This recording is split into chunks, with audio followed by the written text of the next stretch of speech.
Zach, we're recording. Yeah, Do that now intro we're again. recording. I did my whole opening monologue during sound check. So we really are out of sorts. Oh my god.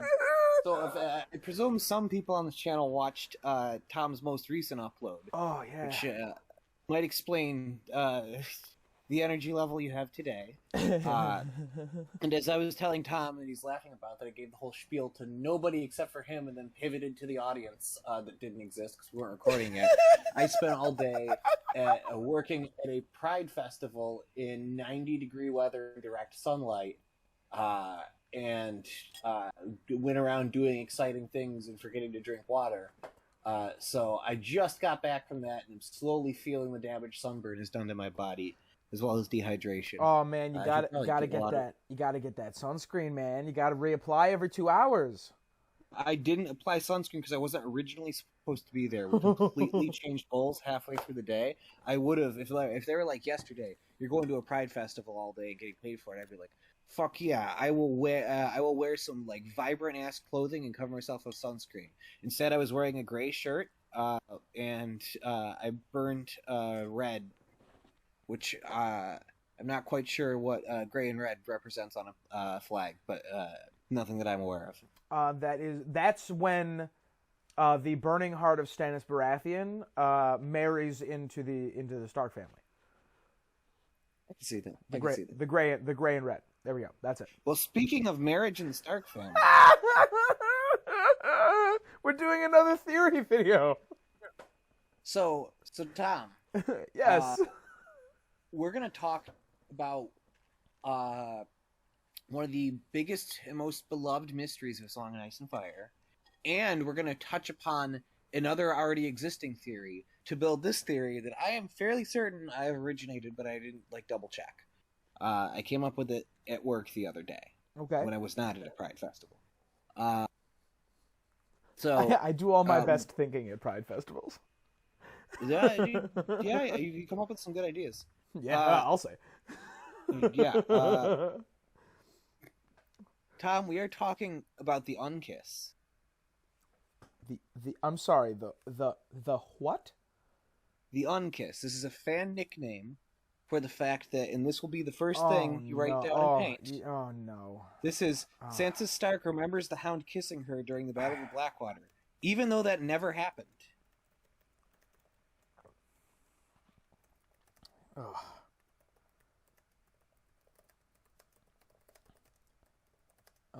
The Battle of the Blackwater. When we see this event from her perspective, this does not happen. That's what we're looking for? Nor does the Hound remember, I should know. And it does not seem that the Hound remembers. The Hound remembers the famous slogan. The Hound remembers. Now, there's a lot of uncomfortable things about this scene, although, like, the Hound oddly is one of the least abusive characters in Sansa's storyline somehow. Hold on. Entertain the crowd while I literally type out this whole thing again. Yeah. Yes, absolutely. Sansa's entire character arc is people treating her poorly the whole time, basically, in new and interesting ways. And the Hound is actually the only member of the Kingsguard who, like, outright refuses to beat her. So, and Joffrey orders the Kingsguard to beat her, like, constantly. So that is possibly a source of, like, Stockholm Syndrome, which is some people's explanation for why she remembers this this way. But that there's other theories as well, including that, like, Sansa has been through so much abuse that she's, like, started to romanticize it in other contexts that aren't necessarily Stockholm Syndrome. She just might, like, have some, like, psychological dysfunction at this point. It's hard to tell. But regardless, Tom, Sansa remembers a kiss. This is weird, not right? happen, and we know that it did not happen. That's the rub, right? This is weird. And I should note, when we were talking about Valyrian steel swords, I thought in the book it was called Lion's Tooth and in the show it was called Widow's Wail. Instead, Sansa remembers it being called Lion's Tooth, and not Widow's Wail in the books. It is called Widow's Wail in the books. Sansa remembers the name wrong. I think that Lion's Tooth was the name of Joffrey's regular sword. That was his like castle forged steel sword before he got Widow's Wail. I think maybe she remembers the name wrong. Something like that. Yeah. She yeah. gets sword names confused. I remember that. Explicit. All right. So Zach, I'm gonna get something out in the open here right off the bat, right? Get some out right off the bat. Mm-hmm. I have heard one theory surrounding this event. Okay, what's the theory? And it's disgusting. I know exactly the theory you're talking Yes. about, and I disagree with that theory. Good. The theory for the people at home, this is actually like reasonably popular, is that Sansa misremembers that event because the Hound sexually assaulted or raped her during that event. That this is a common Which theory. I disagree with that highly. Right. Both for thematic reasons for both of their characters, and for narrative reasons and textual reasons, right? Because it's not like it's also not like George R. R. Martin has ever shied away from things. Yeah, and like the Hound again explicitly doesn't remember that. So all right, good to know. There is another one that she misremembers it and thinks of him as more romantic because Joffrey did similar things to her and we just never saw it. But I find that just as hard to believe, especially since George R. R. Martin probably would have given us some indication by now, since Joffrey's stuff is so far removed from where Sansa is now. All right. Well, I'm glad to know that that's not the direction that we're going in, because we are not going that direction. Because that seems gratuitous to me. You know. Yeah. This is actually a fairly clean theory. It just starts with what is admittedly an uncomfortable scene. Man, that's a good departure from our last two theories, which were decidedly unclean. That involved dicks being bit off and castles full of shit. Yeah, people drowning in castles full of shit. Yeah, literal dicks and literal shit. Yes, we will not be getting into a horrifying traumatic abuse theory. Good. Good. Which is good because I don't want to go into that. Neither do I. Okay. All right. So let me think here. Let me think. This is one of those events that struck me as strange, but in my brain I sort of chalked it up to just like writing wrong. You know. This is just an editing mistake on the part of George. It is not the case that this is a mistake, and George R. R. Martin has confirmed that in interviews. Ooh. And he has said there's something to that. File it under unreliable narrator. Ooh. Which makes me want to pull this thread a little bit. Mm-hmm. Okay. All right, Zach, I'm in. I'm strapped. Okay. Let me think about Sansa, right? Sansa, her arc in books 1 and 2 especially, is a departure from the knightly ideal that she sort of expresses, right? That she has lodged in her mind, right? The idea, she has this idea of knights and gallantry and honorable individuals giving out roses and receiving a favor of a fair maiden and such. Yes, and 100%. The plot, like her entire arc, is disputing that, right? Her whole arc is like, that's wrong. Yes. So and that's actually exemplified, I would note, by Sandor being the only person on the King's Guard who is not like outright like, yeah, Joffrey, I'll slap the shit out of her, and he's the only one who also refuses knightly vows.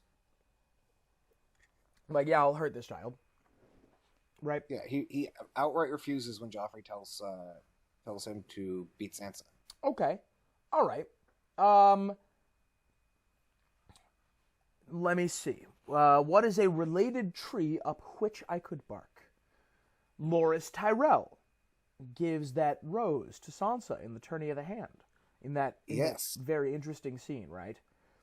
Where Loras cheated in the ride against Gregor, and then Sandor came in and saved his ass. Yes. Is that relevant? The original Clegane. Yeah, Clegane Bowl 1.0. You're adjacent to like 3 different trees, but have not started climbing up any of them yet. Mm. Okay. In a related event, well, a similar event in the Bad Dragon show, Brienne has a big old kick-ass fight with the Hound, which is awesome. Yes. I know some people don't like that fight scene, and like you're wrong. I'm sorry, you're just wrong. That's a great awesome. Look. We gotta take what we get from the last couple of seasons of the Bad Dragon show. Okay, that's one of the good ones. That was season 4. That was the last good season. Was that season 4? I thought that was season 5. No, that's season 4. Yeah, whatever. That's definitely like the last indisputably good season. Nobody ever says season 4 is bad. Okay. Well, here's something that'll probably knock loose if we're talking about the Hound. Sandor Clegane is currently hanging out on the Quiet Isle making fucking gains, getting swole, getting ripped, getting ready to go and fuck up his brother. I'm gonna have to interrupt you here. The Hound exits this theory when he exits King's Landing. Damn it! Fine then, Sansa's in the Vale with Littlefinger. That's true. That is very true. Yeah, they're fucking around over there. The Royces are there. The fucking fucking all of like Peter's pawns in the Vale are there. We established that there's several Valyrian steel blades over in that pile of horse shit, right? We've talked about Sir Sadrich potentially being Howland Reed before. Yeah, we've talked about a lot of things. Zach, we've established that. Mm-hmm. We've established that. Yes, we've established that Sadrich is Howland Reed. Yes, definitely. 100%. Tell me more about some of Littlefinger's pawns and the players in the game over there. That might be a good tree to park up. See, I don't remember a lot of their names because they're boring. Controversial take. Sansa chapters are boring. I think you got Jan Royce. Was one of them motherfuckers over there. You got Maya Stone, of course. They ride down the mountain together. Oh God, you have the lady who the lady who was widowed on her wedding night. And she talks to Sansa, being like, "Yo, dick's actually pretty good. It's like, having sex is great." That's a great. That's just a great couple of fucking scenes on the way down the mountain. You hit it ding because you got the conversation as a quote. Okay. This is a quote that's directly. It doesn't give you a ton more, but it gives you a little bit more. Okay. In that conversation, she's she says, when I think the context is basically, what wedding beds are for. Sansa, internal monologue, or I guess the narrator's monologue. She thought of Tyrion and of the Hound and how he'd kissed her, and gave a nod.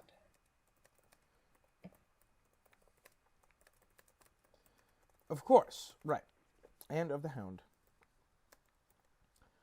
who'd kissed her and gave a nod.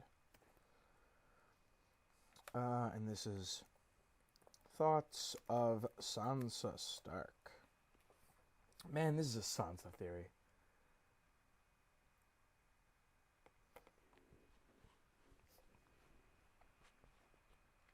Okay. All right, fine. What's the name of that person again? Who the hell are the people in the Vale? Do you remember the name of that character? Fucking... I don't. I'm also not 100% sure that was the exact conversation that quote is from. It probably is. But close enough, in my opinion. Sansa thinking about anything sexual, her thoughts immediately go to two men, Tyrion and the Hound. Mm-hmm. Okay. Do I need to talk any more about the ride down from the Erie? Because that's the ride where she fucking risks life and limb to save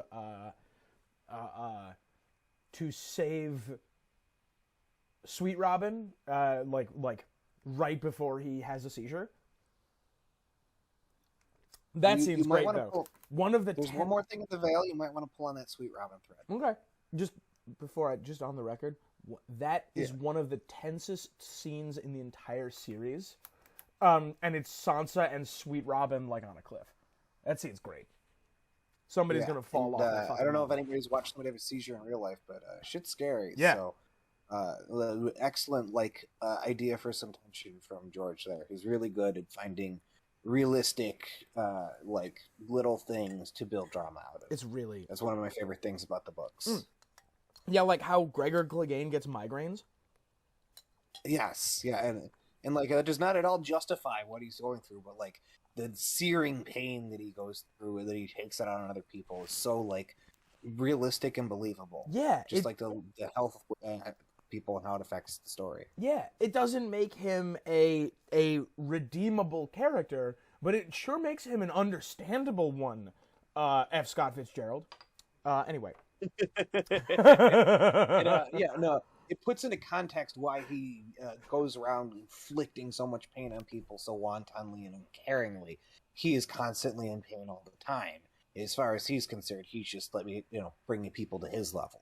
Even though I think he's taking it a step more gruesome than severe migraines. And how I don't remember if this is just in Game of Thrones, but Jaime is described as getting letters switched around in his head, which many people are like, oh, that's dyslexia.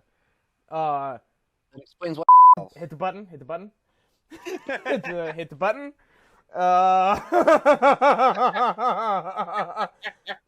Damn you, making me edit things. So that was a little too edgy. Can we keep that joke in? I don't know. We'll talk about it. Whatever. You'll listen to it again upon editing and be like, that was really funny. Zach, I wasn't planning on editing at all.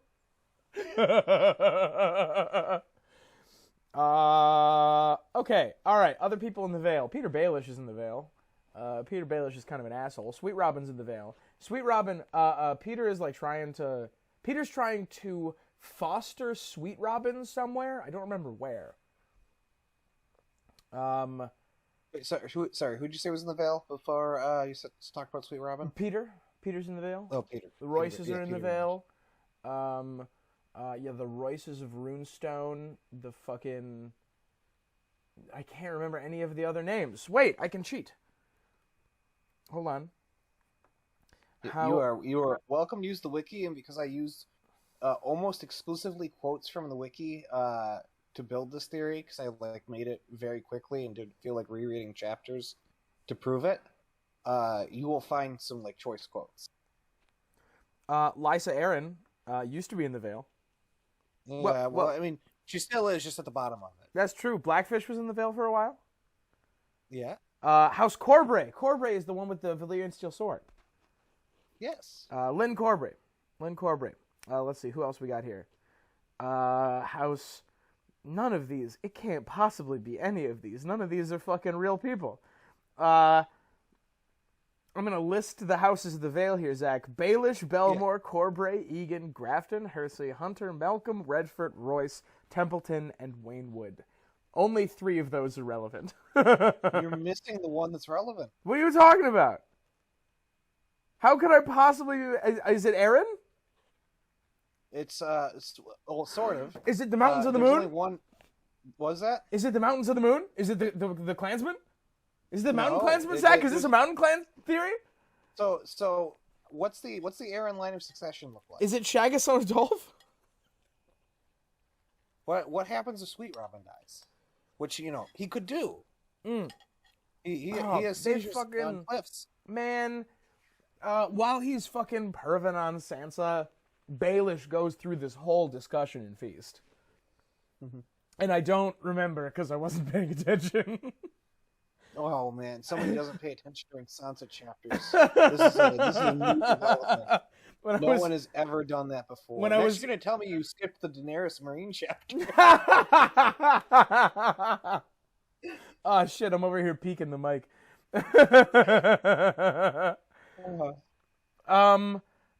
What I know is that it's some fucking god awful complicated bullshit where Peter is trying to like no clip Sansa into being the Lady of the Vale. Yes. Yeah. And that requires her to be married to. It's thought to some people that like Littlefinger is actually intentionally poisoning Sweet Robin to make his health worse, and there is some evidence towards that. Okay. He's constantly medicating him, which would lead to Sweet Robin dying and Sansa potentially being married to Harry the Heir. Harry. Which one? Harry Swift? Harry Strickland? Harry Harlaw? Harlaw's the wrong one. You're getting it very close. It's Harry Harding. I thought this wasn't going to be a sexy theory, Zach. Hold on here. House Harry Harding's a great name for someone's member. Actually, it's spelled Hardyng, which is definitely, which is 100% a porn star name, Harry Harding. Yeah. Oh, yeah. It's 100%. Somebody. So who's a well-known male porn star who hasn't been canceled yet? I'm sorry to say, Zach, I'm not on the up and up with my porn stars. You're outing me here, Zach. I'm not on the up and up with my porn stars. We're very out of date with our porn stars.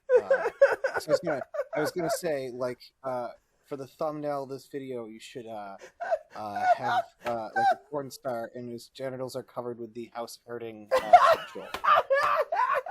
Wait, I know how to handle this. Please comment below your favorite porn star. Yeah, I want to see this comment section full. Put your favorite male porn star in which house in Game of Thrones you think they belong. I want to hear why. I want to hear exactly why. Yeah. And please understand, we will read them and we'll review them on stream if they're funny.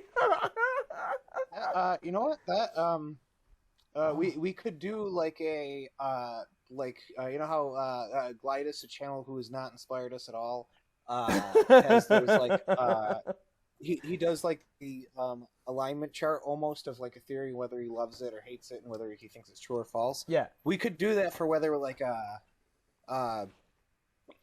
we could see it or not, sort of like, or maybe do like a tier list of like how much somebody nailed it in the comments in terms of that could be a stream. Yeah. All right. I want everyone in the comments to understand that we are going to be doing a tier list on how funny your jokes are. So they better be fucking good. Yeah. I want some real strength in these theories. Because I will not hesitate. We're going to get like 4 of them. We're going to rank all 4. I will not hesitate to put your joke in the F tier. I won't. I'll do it. Don't think I won't. If it's good, we'll put it. If it's like amazing, we'll put it in the S tier. We're fair judges. But if it's bad, if you just say, you know, X person like House Stark, no evidence, going straight into F. Yeah. Show your work. Damn it. All right, perfect. This is great. We're doing well. We have not at all gone off the rails, and look at how much is on the board, Tom. It's all going phenomenal, this theory. So Zach, is that a ding? Is that a ding? We haven't made any edgy jokes. We don't need to edit anything. I'm not tired. I didn't do a 6-hour full reading dumping on The Great Gatsby yesterday. This is fine, Zach. This is fine. We're on track. Do I get a ding for Littlefinger trying to fucking do whatever the fuck he's doing with Sansa in the Vale? You're about to yank on a thread, but I don't know if you've heard of this theory before, because this theory is standing on the shoulders of another theory. Okay. So that's fine. You've gotten very close. We've mentioned a lot of the things that are necessary to set this up. We talked about Sansa has gone to her fair share of tourneys. I think more than just about any other character that we get the point of view of. And we mentioned some of that. Has she gone to a lot of tourneys? She hasn't just gone to the one? She went to. Wasn't there another one on Joffrey's name day? Oh, yeah, I suppose that's true. Yeah, where she saves Sir Dantas. Yes, and of House Hollow. There's also something sort of, kind of tourney adjacent going on in the Vale. I think of the Winds of Winter. Where there's a bunch of knights, like, sort of like trying to win her hand, which is a common like tourney thing, and is also relevant to the tourney I'm about to bring up. Ooh, okay. There's a tourney. Yes, there's a tourney. Okay, all right. There's a very famous tourney in the A Song of Ice and Fire lore. You know what? If you say the name, I'll give you all the deets. Is it the tourney of Lannisport? No, it's not the tourney of Lannisport. Is it? This is a much older one. Well, I don't know the time and place Lannisport. This one takes place well before the books, I'd say. Before the Song of Ice and Fire books. Is it the tourney of oh God, what the hell is the name? The tourney in Dunkin' Egg where Aerion's there being an asshole, and he's there like fucking around, and Baelor Breakspear becomes Baelor Breakskull. You know what I'm talking about? The tourney. Yes, I do very much know what you're talking about. The tourney at Palm Springs. The tourney at Panera Bread. It's something like that. You're very close. Yeah, fine. Fine, I'll cheat. It was very close when you said Panera Bread. Right, it's something like that. It's in that sort of brain space. Actually, Palm Springs was really close because it's like a kind of tree and in a location type that you're aware of. It's the tourney at Ashford Meadow. There we go. I knew it was one of those, right? It's two words that sounds like very flowery. Yes. Hosted at Ashford Meadow. Just wait a minute. Wait, no, I'm sorry. This is the other one. This is the one in the third Dunkin' Egg book with the Targaryen plot, right? Well, I thought no, because Balon Breakspear dies at Ashford, right? So I think that. Is it the first one? Okay. Yeah, I'm looking at Breakspear right now, and it says died at Ashford. And he died at the tourney at Ashford. Died in Dunk's arms, cremated at Ashford as per House Targaryen funeral traditions. Ooh, you know what? Maybe we have to do a why did Targaryens get cremated theory someday. It's a tourney at Ashford Meadow. Have you heard of the Ashford Sansa theory before? Is this the one where the champions like are supposed to line up to Sansa's potential suitors or something like that? Yes. Yeah. So, yes. The top people at the tourney of Ashford Meadow, and you can put tourney of Ashford Meadow as one of the things up there if you haven't already. I tapped over to look at my notes. The top people, the top 5 placers in that tournament were a Baratheon, a Tyrell, a Lannister, a Harding, and a Targaryen. Okay. And do you remember the whole betrothal and marriage lineage for Sansa? Or maybe not lineage, like timeline. Yeah. This theory is weird, but I guess I kind of like it. It goes Joffrey, then Tyrion, right? Then and now Harding. Within the middle, in between Joffrey and Tyrion, she was briefly going to be paired up with, I believe, Willis Tyrell. Was she? Yeah. Huh. Okay. Sure. I buy it. It's canon. So the last person she ends up with will be a Targaryen. So we're at stage 4. We're moving to stage 5, right? So we're now. Is this a John Sansa theory?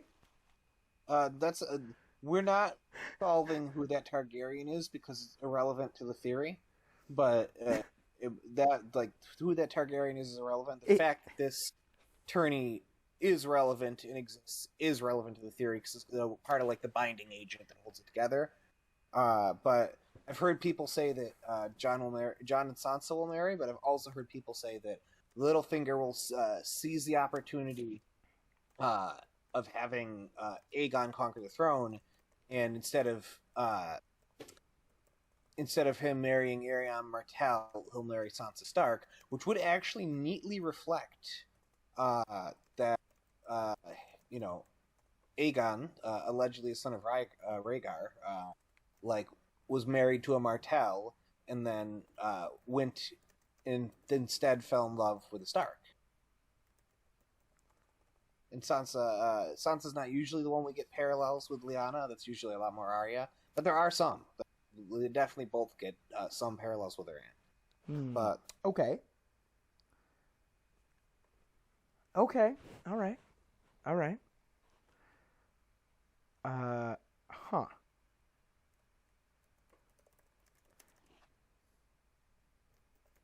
Gotta be hurting with a lie. Remember, our boy's a porn star. My bad. There we go. Okay, so the 5 suitors theory. I'm not bothered if that's the name or not. Right, the five suitors Good theory. name for it. Yeah, the 5 suitors theory suggests that Sansa's suitors will line up with those who fought in the tourney at Ashford Meadow: a Baratheon, a Lannister, a Tyrell, a Harding, and a Targaryen. Ooh. By the way, we're not done pulling the tourney at Ashford Meadow thread yet. There's more things. Cool. I know some of the people at the tourney at Ashford Meadow. I just read this the other week. It's really good. It's also really short, and everyone should read it. Everyone, stop listening to this. I know that you just read Feast last week when we told you to stop listening and go read Feast. Stop doing whatever you're doing right now. Go buy A Knight of the Seven Kingdoms, listen to all 3, and then come back. They're like 3 hours apiece, and they're really good. The tourney at Ashford Meadow included the Laughing Lion, who is the Baratheon that we're talking about. Lionel Baratheon, I think, who is awesome, who joined up on Dunk's side in the Trial of 7 just because he wanted to. Right? He was just like, yeah, that sounds like fun. Baratheon, don't be a badass challenge impossible. I like that joke. I didn't at first, but I decided that I do.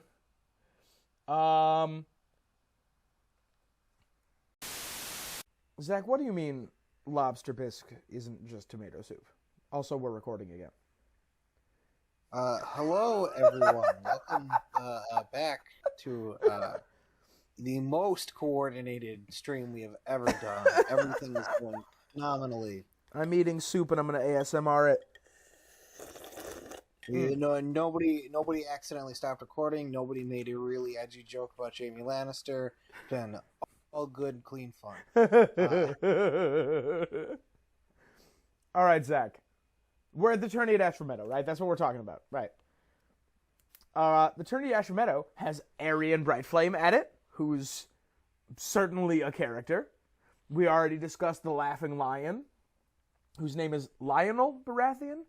The Laughing Storm. The Grey Lion is also there, the old Lannister person. Mm-hmm. Is this a Sansa Tywin theory? Is this a Charles Dansa? Yes, time traveling Tywin marries Sansa.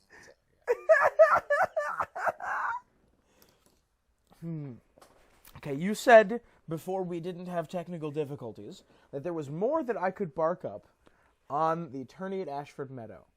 Are we perhaps talking about the Fossaways, right? Because there's the 2 Fossaway kids, and one of them founds the Green Apple Fossaways.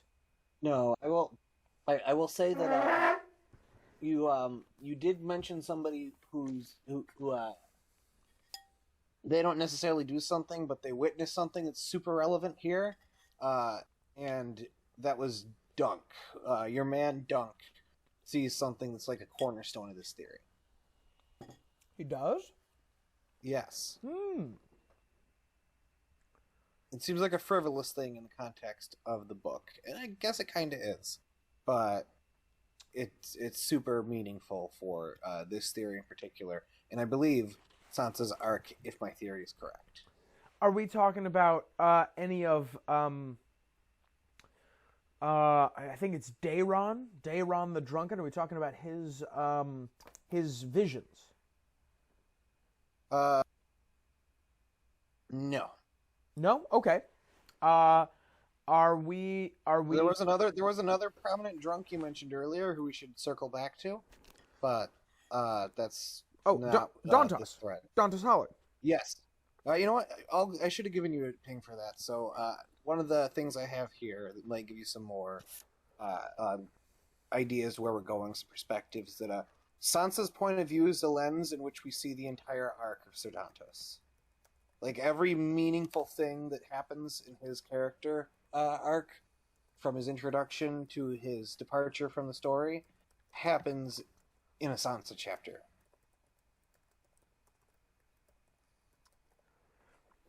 Ooh, okay. Wait, I think I know the frivolous thing from the tourney. Mm-hmm. Yes. Is it the story of Florian and Jonquil?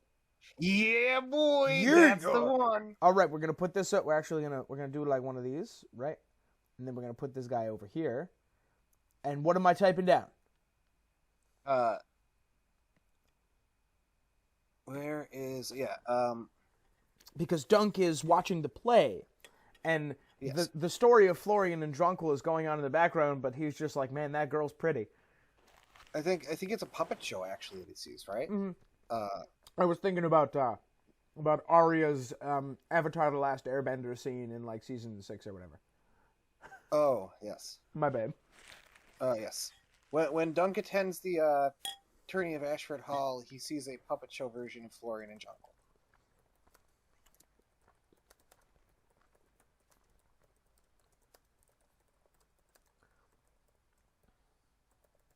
At the tourney at Ashford Meadow. That's an important part too. Jonquil? Jonquil, you got them both. For George R. R. Martin's bullshit-ass names that are made to infuriate people, you nailed them both. And for, like, historical, legendary characters who do not show up in the plot, you nailed that. All right, we're gonna put this guy. We're gonna put this up here, right? Yes. And then I'm gonna break out my red pen. Everybody on the internet loves my red pen. Bam. We're gonna do one of these. And one of these. Okay. There's gonna be so much red pen in this episode. I'm glad you broke it out. I'm so excited. Okay, we're actually gonna do like a little bit of a wiggle, right? We're gonna do it like this, so that we get that little wiggle. There we go. Yeah. And this is, of course, related to this down here, right? This is, of course, related to Sir Dantos, right? Yes. You know what? I'll give you the ding because I know exactly what you're going to say. Yeah, because she keeps calling him my Florian. Specifically when she is rescued and escapes King's Landing, where she will probably otherwise be put on trial and put to death. It is Sir Dantos who lets her free and says, for all those years I was a knight, I was truly a fool, and now that I'm a fool, I think I might find it in me to be a knight again, sweet lady. All because of you, your grace, your courage. You saved me, not only from Joffrey, but from myself. The singers say there was once another Zach, fool. I'm not confident how fast you think I can type. I'm not asking you to write all of this. I'm reading all of it for the audience. Okay. Sansa then says Florian, and Dantos then says, sweet lady, I would be your Florian. And you can just put Dantos saying, sweet lady, I would be your Florian on here to save space. We know the context that it's in. I feel like a knight. And then tap tap dot dot dot. Sweet lady, I would be your Florian. Quote. Yes. Dash. Sir Dantos. That's a good quote. That's a good quote, Zach. Yeah, it is a very good quote. What this is inadvertently done to me is make me appreciate the Sansa chapters researching this theory. Wow, you're the only person. Sorry, I don't mean to dunk on the Sansa chapters. No. It's a lot of people do. Yeah, I would never dream of dunking on the Sansa chapters when they dunk on themselves so hard. There we go. One of those. Perfect. Come on, get in there. There we go. Yeah, okay, sure. So, is that it for the tourney at Ashford Meadow? No, there's one last thing. Okay. That is directly Ashford related. Although there's the Dantos and the Florian thread is definitely the strongest thread to be pulled here, but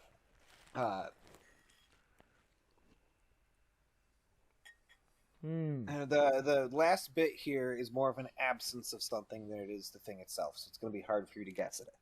But I'm going to give you a shot. Oh, Zach, no. What are you saying? Zach, no. Zach, know what? I'd like to solve the puzzle. What's the puzzle? If you look me in the eye and tell me this is a Sansa patchface theory, I'm gonna lose my shit. It's not a Sansa patchface theory. You're closer than I'd like to admit.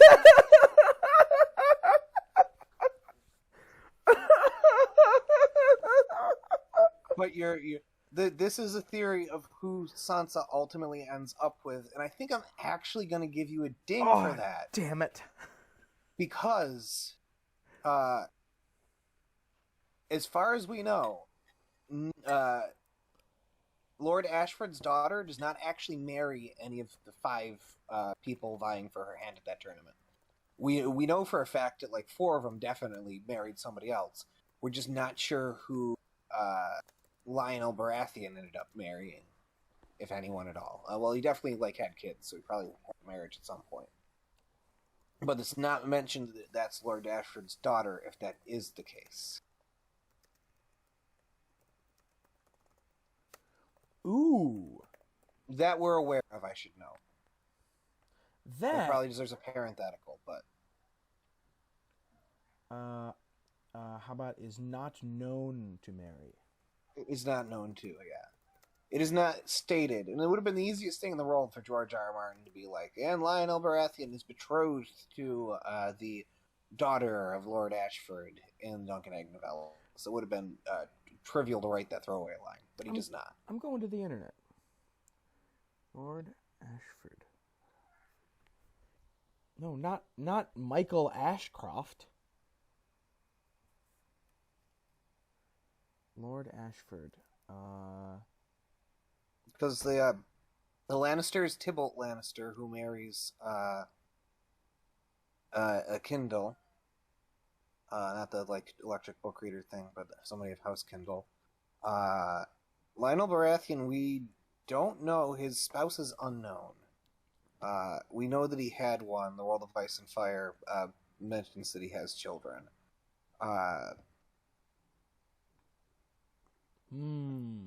But it would have been the easiest thing for the World of Ice and Fire to mention if it was, the Lady of Ashford, and just put that there if that was the case. So this is interesting. Lord Ashford had 2 sons, Sir Andro, Sir Robert, and a daughter, who is unnamed. Huh. That's a mystery, Zach. There's a mystery around who Lord Ashford's daughter is. And who she married. Yeah. Yeah. Because presumably, something between 5 and 20 years after those events, she is another named character who we just don't know it, right? Yeah. Ooh. I wonder if she'll come back later in the Duncan Egg box. Yeah, that's entirely possible. Okay. So let's take it to be true then, for the moment, that she doesn't marry any of the suitors at the Ashford tourney, right?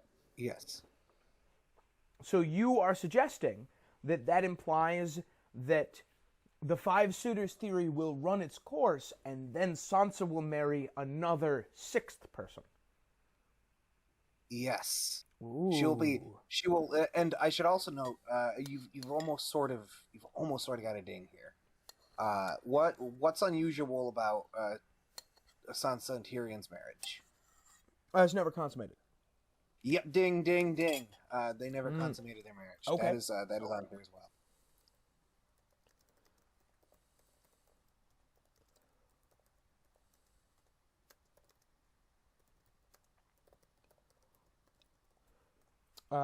And I assume we're stressing and is therefore illegitimate.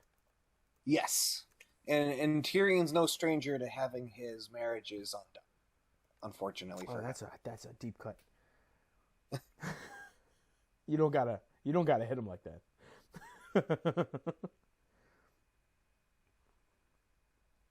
I'm gonna put this one down. It's very likely that. Sorry, I was gonna say this feels like a different set, so I'm gonna put this down at the bottom.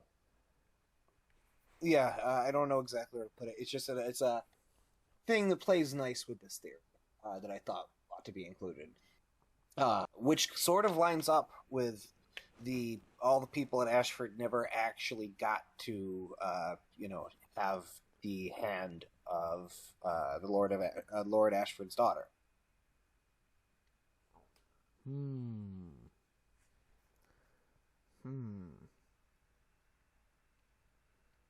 I can't draw arrows.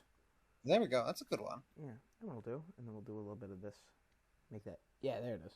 Now I want it better. There we go. Perfect. Okay. All right. I see where we're going here. You can see this start to line up. Oh, pretty yeah. Well.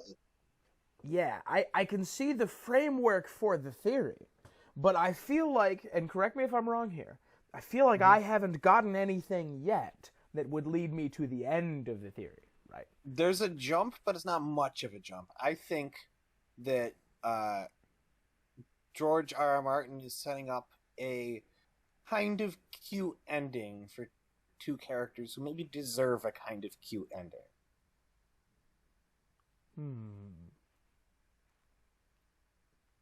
All right, Zach. I feel that I have stretched this a bit. I think I would like a card. Is it all right if I request a card? Can I have a card? Sure. And I am going to, instead of dealing because I built my evidence so it builds up over time, instead of dealing them randomly, I'm going to find the nearest gap in your knowledge and fill it. You're gonna take the lowest rung on a branch. The lowest rung on a branch I've started to climb. Yes. And other sentences that make sense. This is gonna tie some things together. You missed the number 2 point in my theory.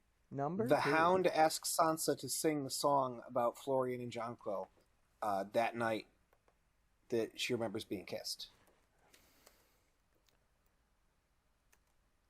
Do you have that quote? That's a good quote, right?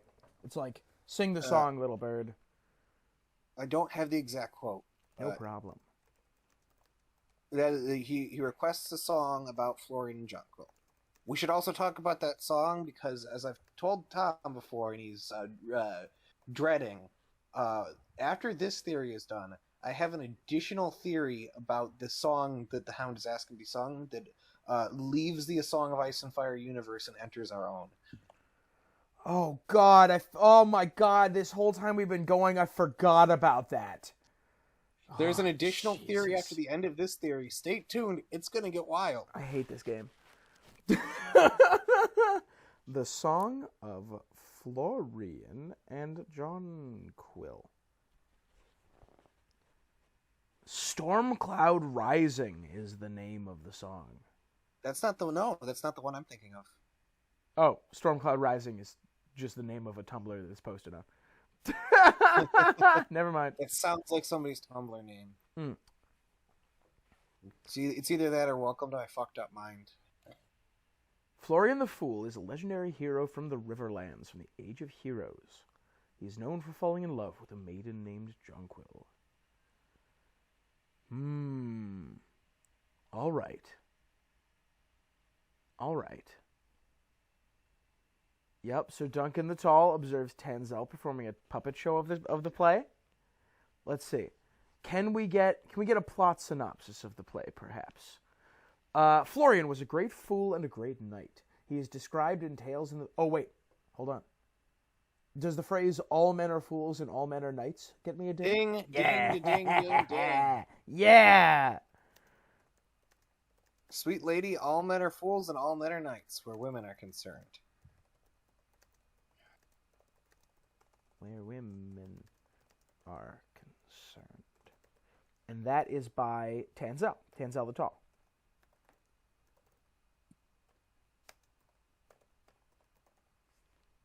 Right? I'm not misremembering my quotes, right? I didn't.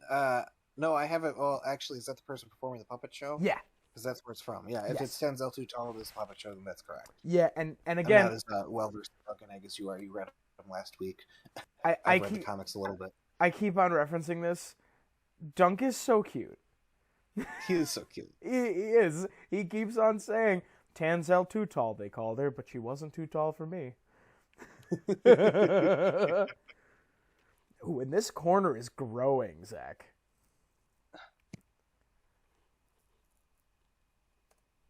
Yeah, there we go. Okay. All right. Okay. All right, carrying on with the Florian and Jonquil thing.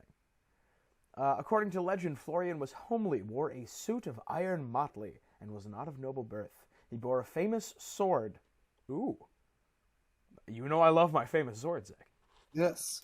Florian first spied Jonquil and her sisters bathing in a pool that is located in the town of Maidenpool. There are songs about Florian and Jonquil. 6 maids in a pool may be one of them.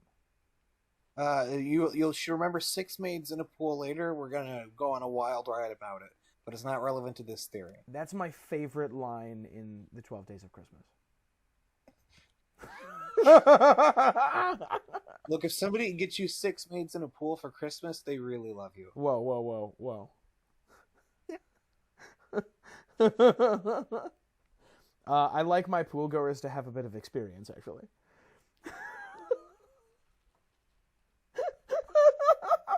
Hit the button. All right. There's a famous song about Florian and Jonquil which Sansa knows. She offers to sing it to Sandor, but he declines. During the Battle of Blackwater, a harper sings beautiful, sad songs, including one about Florian in the Queen's ballroom at the Red Keep. Sandor demands the unnamed song about Florian and Jonquil when he visits Sansa's chamber, but Sansa sings him the mother's hymn instead. Very interesting. Very interesting. Marillion sings of Jonquil's fool while in the Eyrie. We were trying to knock loose some Eyrie stuff. That's actually not there, although I do like that the song seems to be following her around. I guess you're right. With the song is absolutely following her around and heavily associated with Sansa. Ooh, I like this take, Zach. I like this take. This is resonant. I like it. Yeah. Early on in her quest to find Sansa, Brienne of Tarth remembers when she was a child, her nurse had filled her ears with tales of valor, regaling her with the noble exploits of many champions, among them Florian the Fool. And finally, in Dance, aboard the Selisori Quran, Tyrion Lannister mocks Ser Jorah's plan to get into Daenerys Targaryen's good graces by comparing him to Florian the Fool. The problem with that comparison, Tyrion, is that it totally worked for Florian. Florian and Jonquil fucked every night of their lives.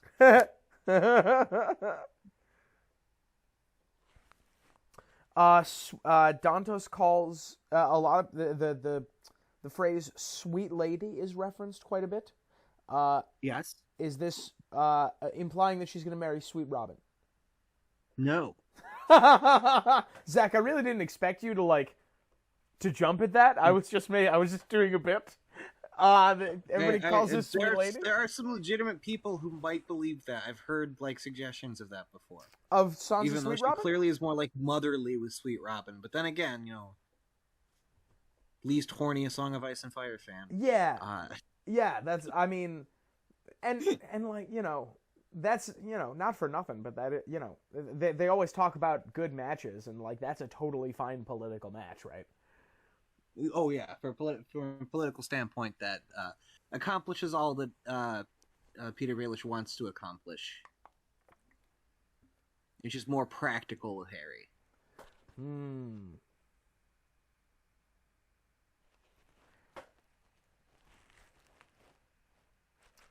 We have Sandor talking again about people who name swords.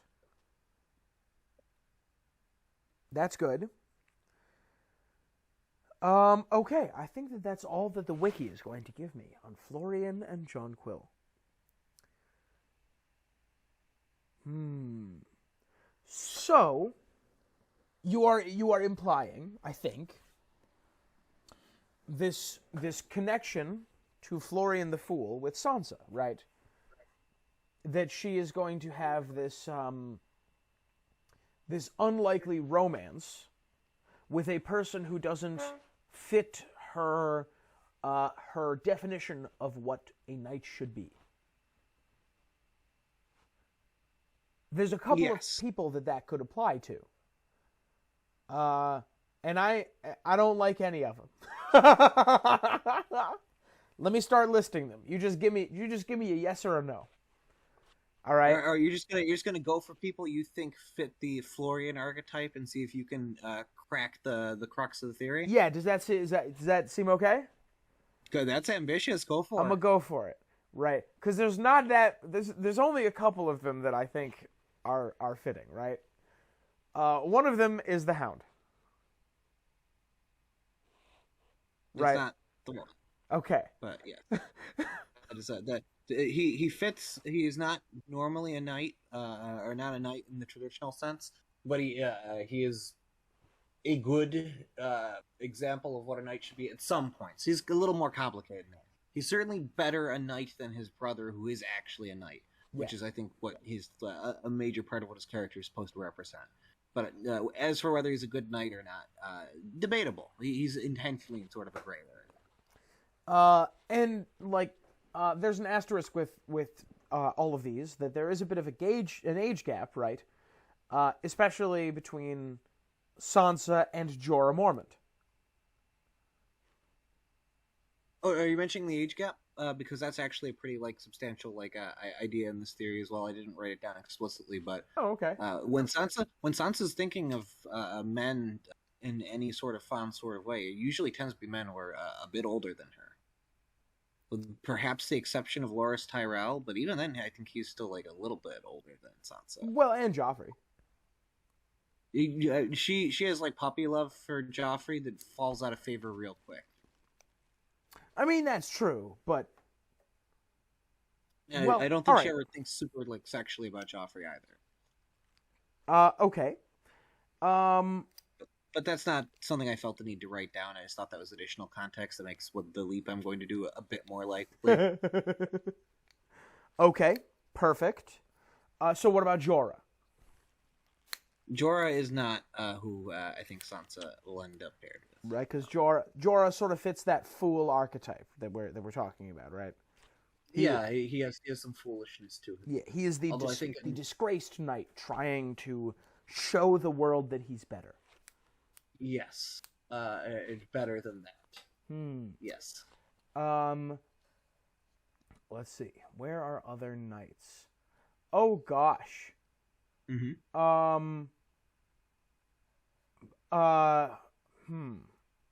No, that's stupid. What's stupid, Tom? I got a stretch. Here for you, Zach. How about Brienne? No. Much as I would love the first lesbian wedding in Westeros, this is not that theory. Right, because Brienne fits a lot of these like Florian archetypes. I don't know that she has any romantic tension with anyone whose name is not Jaime Lannister. No, we'll get to we'll talk about Brienne when we get to our parallel universe theory very briefly. Okay. But, that's not where we're at right now. Yeah, and anyway, Brienne and Jaime bond over the fact that they are only attracted to people who could kick their asses. Yeah, correct. Okay. Let's think here. Who else do we have? Who could fit this? We could have a chat about Theon Greyjoy, but that doesn't seem terribly appropriate to me. I think that Tyrion's days of romance are done, probably. Probably, and if it's gonna go somewhere, it's probably gonna be dark and miserable. Yes. Unless he has like a redemption arc on top of his like anti-redemption arc that he's having right now. Yeah. We don't know how long the next few books are going to be, so it's impossible to tell whether we have time for that or not. That's true. But I think it's safe to say that Theon Greyjoy has a lot of healing to do if he wants to have a healthy relationship with anybody. Theon, yes, for sure. I said Tyrion earlier, but that's true for both of them. Wait, did I say yes. Did I say Theon? Did I say Tyrion? I think we both did. Oh, my bad. But I think it also could have just been me. Theon also has a lot of healing still to do before he has a romantic ending with anyone. I think I don't know how likely the Bad Dragon show gives him a like redemption by death sort of thing going on, where he like pays for all of his sins by sacrificing himself. I don't know how likely that is. There is some evidence towards what my theory is from things that happened in the Bad Dragon show, I think, but there's also some evidence against it, so it's hard to tell. Zach, did you just bring up the episode of the Bad Dragon show, The Long Night? The Long Night, where everybody forgets how lighting works. That's the effect time traveling Bran has on filming crews, as he makes them forget how lighting works. It was necessary for his plot. Zach, you know that bringing up that episode in particular gets you banned from the community, right? We already have a couple of strikes. I know. Also, filming crews is how they shot Mission Impossible. Got him! This is the content you come for. That's a good one. Anyway, all right, Zach. I think I'm out of fools. I think I'd like a card, please. So we're going sequentially up to where you're at. You've got 1 through 3. You don't have 4. Okay. Which is that it's mentioned that on the Hound presses up against Sansa's cheek, where there's a wetness that is blood and then a wetness that is not blood, because she is both bleeding and crying when the Hound is pressing down on her.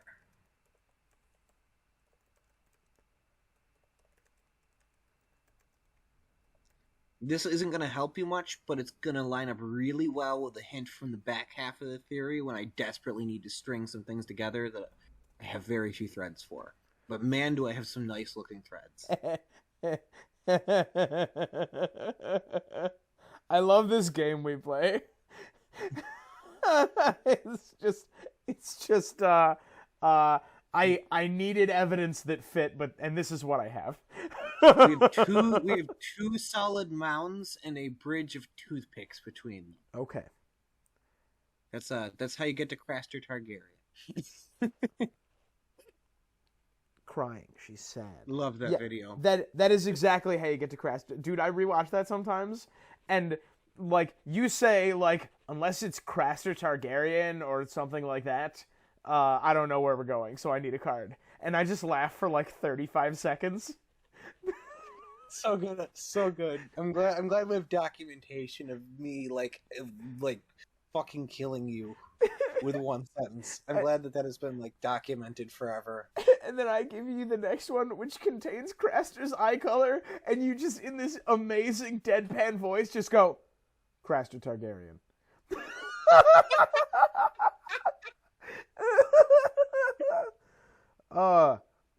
Is Craster anywhere on your list? Craster is not who Sansa ends up with. Like I said, I think this ending that I've come up with is actually kind of cute. And Craster and cute don't end up in the same sentence ever. Yeah, whatever Craster is, it's the opposite side of the spectrum of the English language from cute. Yeah. Zach, got a real like cringe-based dichotomy going on there. Surely it's not Sam.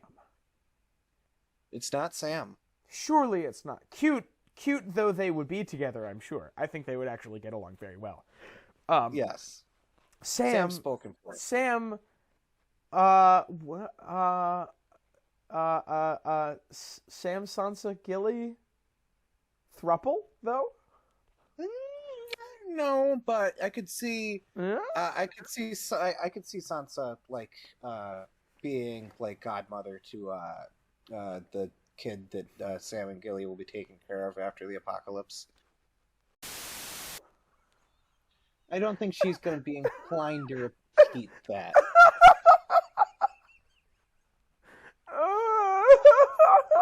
Zach, where's the button?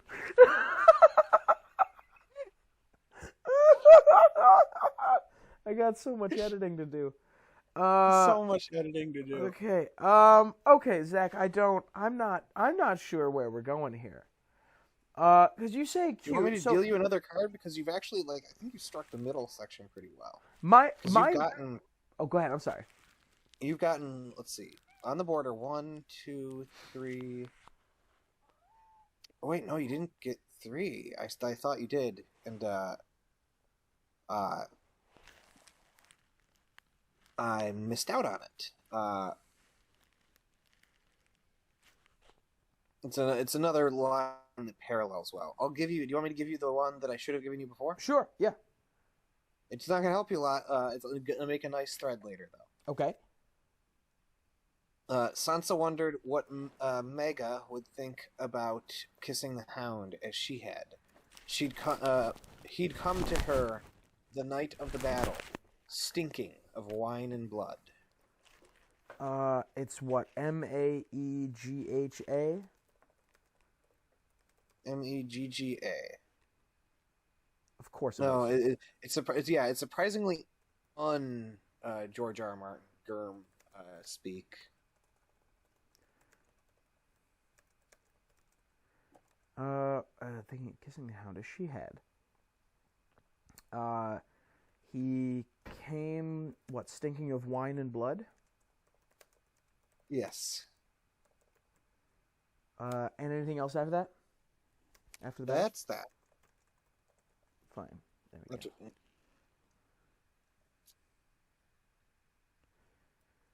Man, I just remembered when in the Mad Dragon show when the Hound says "fuck the king." That's a really good scene. Love that scene. Yeah. It's a shame the rest of the show didn't end up being like that scene. I said one of the funniest things I've ever said in this Great Gatsby video.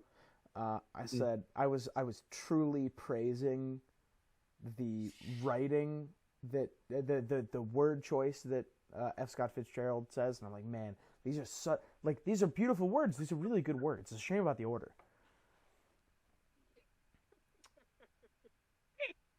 There we go. That's going right. We'll put it in there. That's fine. Yeah, if anyone wants to see me roundly dunk on The Great Gatsby for 6 hours, we got the content. Okay, that. Yeah. Well, I think the next book you're likely to hit in that is going to be another one from I was required reading in high school that I actually liked, because I liked 2 whole novels that I had to read in high school, and they were The Great Gatsby and To Kill a Mockingbird. To Kill a Mockingbird's great.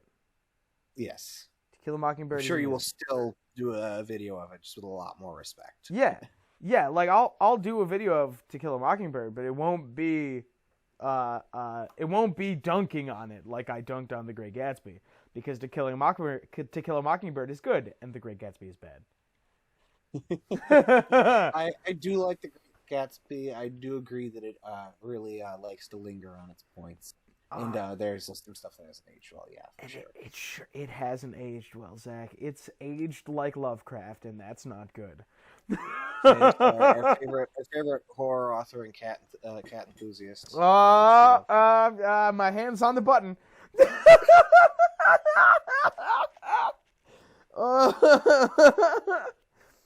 All right. Okay. So Sansa. Okay. So this is the main crux of the business, right? There's this mysterious kiss, right? There's this mysterious miss.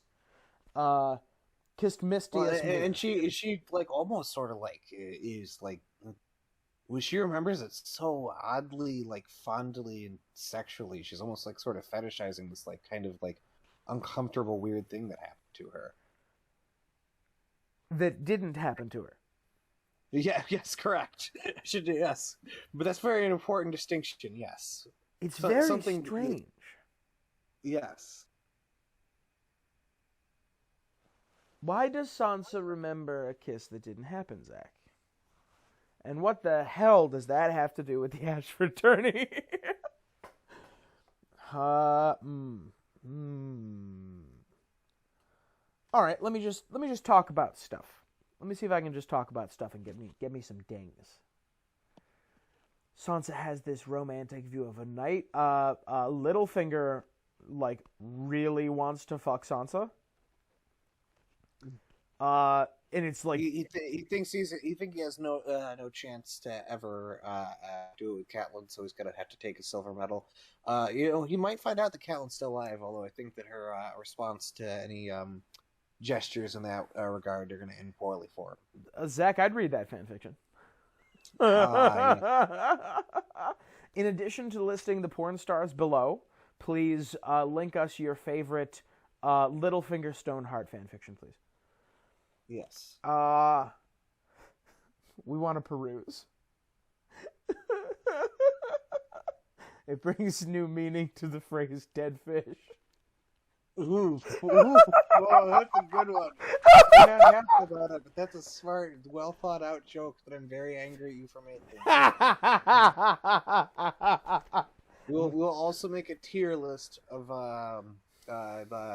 fan fiction depicting a romance between Lady Stoneheart and Littlefinger. But if there's video we do, if there's any other fan fiction in the list, we not only will we not accept it, we will ban you from the channel.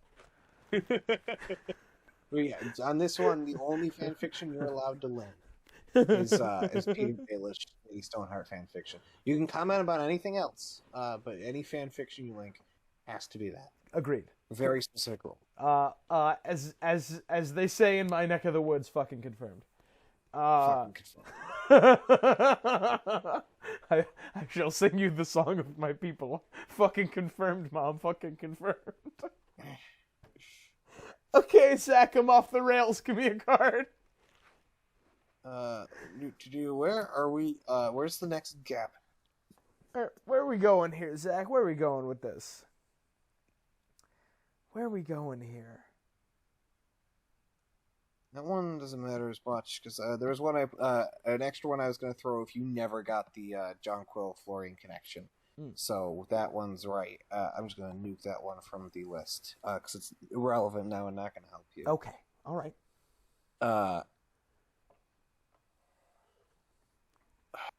Tom, I have bad news. Oh, no. You have everything but the leap. Oh, no. Oh, no. Okay, all right, that's fine. So the leap is not to the person, right? The leap is to the other person. You know, it's a Sansa X blank theory. Okay, all right. Then give me time. All right, give me time here. I will know. I'll walk you through my thought process with everything I have so far, and that might help. All right, go ahead. Sansa is you almost like nailed one of the core tenets of this theory right at the beginning. That Sansa's arc is about these gallant, heroic knights who embody all these great virtuous qualities, and they're like these strong, serious men. And her entire like character arc is finding out that those by and large do not exist. They're very rare. They don't always succeed in such ways that they end up married to pretty maidens, and the people who do end up married to pretty maidens tend to be giant pieces of shit, or they don't quite fit in that gallant knightly. And she thinks of Tyrion and the Hound in a more romantic context than she thinks of most men as she gets older and more disillusioned. In the Bad Dragon show, she by the end has a lot of respect for Tyrion for having treated her nicely, and for being not a fucking monster. And in the books, she thinks a lot about the Hound, who was unconventional and not knightly, and the other characteristic of these two that she thinks of when she is thinking in a explicitly sexual context in the Vale is that they're older than her by quite a bit, but they have a level of maturity there too that they don't really Tyrion and the Hound don't really give themselves credit for being as level-headed as they are and detached from the nonsense of the Seven Kingdoms around them, which I would describe them as some of the more mature and realistic characters in terms of all the political nonsense that's going on in A Song of Ice and Fire. I don't think you disagree with that. And in addition, Sansa Stark is highly correlated with the story of Florian and Jonquil, and the whole Unkissed is her romantically connecting that sort of part of her character arc. So it was the song that the Hound wanted her to sing. She does not end up singing that song. She sings the song of the Mother's Prayer instead. But she is supposed to sing that song. She doesn't. But she remembers that evening in an oddly romantic context.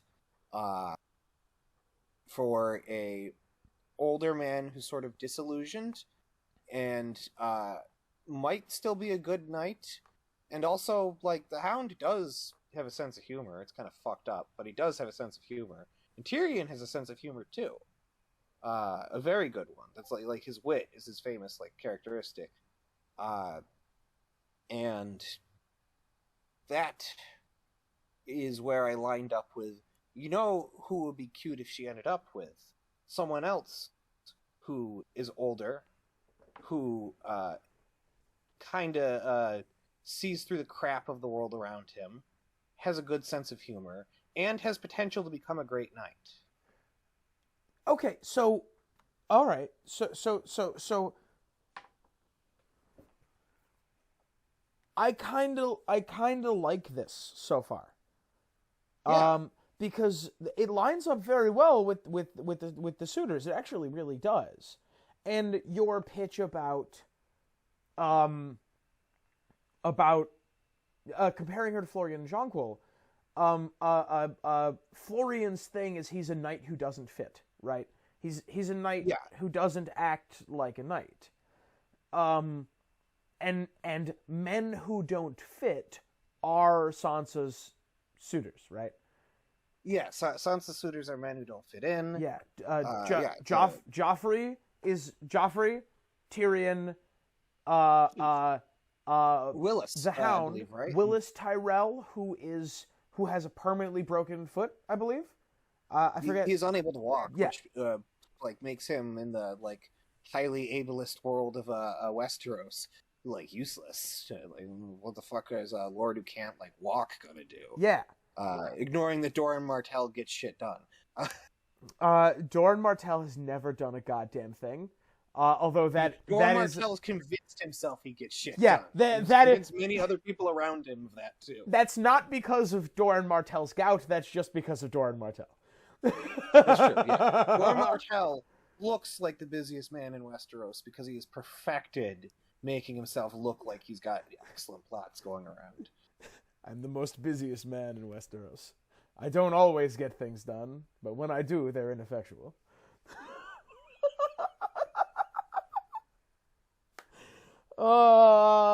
Okay. And then so who's the Targaryen who doesn't fit? The Targaryen who doesn't fit, I guess, is young Griff, right? Young Griff could, yeah. The Targaryen who doesn't fit, he's the Targaryen who's not a Targaryen, right?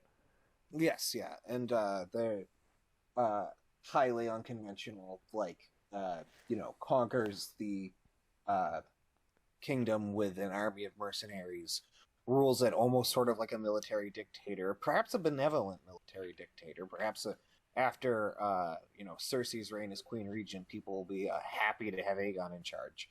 But that's neither here nor there. She has all these non-consummated, non-serious romances with these gallant, in the tourney it's supposed to be gallant knightly men, but in the she gets these people who don't exactly fit, who are supposed to embody these gallant knightly houses. They should also note that they're all heirs to their specific houses, because I believe Willis will inherit after Mace dies. Yeah, he's the older. Yeah. Yes. Tyrion will inherit Casterly Rock. Harry Harding will inherit the Vale. Joffrey was, at the time, the legitimate heir to House Baratheon, and in fact was in charge of it, the head of it, unless you supported Stannis or Renly's claim, like most did. And if Aegon goes around claiming to be legitimate, he would be the heir to House Targaryen. Okay, now here's another one that could fit for the Targaryen is Jon, of course. He's the Targaryen who doesn't fit. And now I know what you're thinking. Does this series really need more incest? But like if we take your theory to be true, where it's not, she doesn't stop at number 5, she moves on to the 6th suitor, the 6th mystery suitor. I could absolutely, it is entirely politically reasonable for Jon and Sansa to have that conversation, right? He has been relieved of his duty at the Night's Watch and is also a Targaryen. Somebody somewhere along the way is going to be like, hey, have you two thought about getting married? Right. There strengthens some legitimacy to Jon's claim on the throne as well. Yeah. If he's got the Stark loyalty locked down. Not that he'd have trouble with that. And it also would get him bonus points in the Riverlands. Yeah. I think it's entirely reasonable that they discuss that and then don't do that. Because I think that that Jon is I think that the Bad Dragon Show is probably we can probably go by the Bad Dragon Show here, and that Jon and Daenerys will probably have a thing.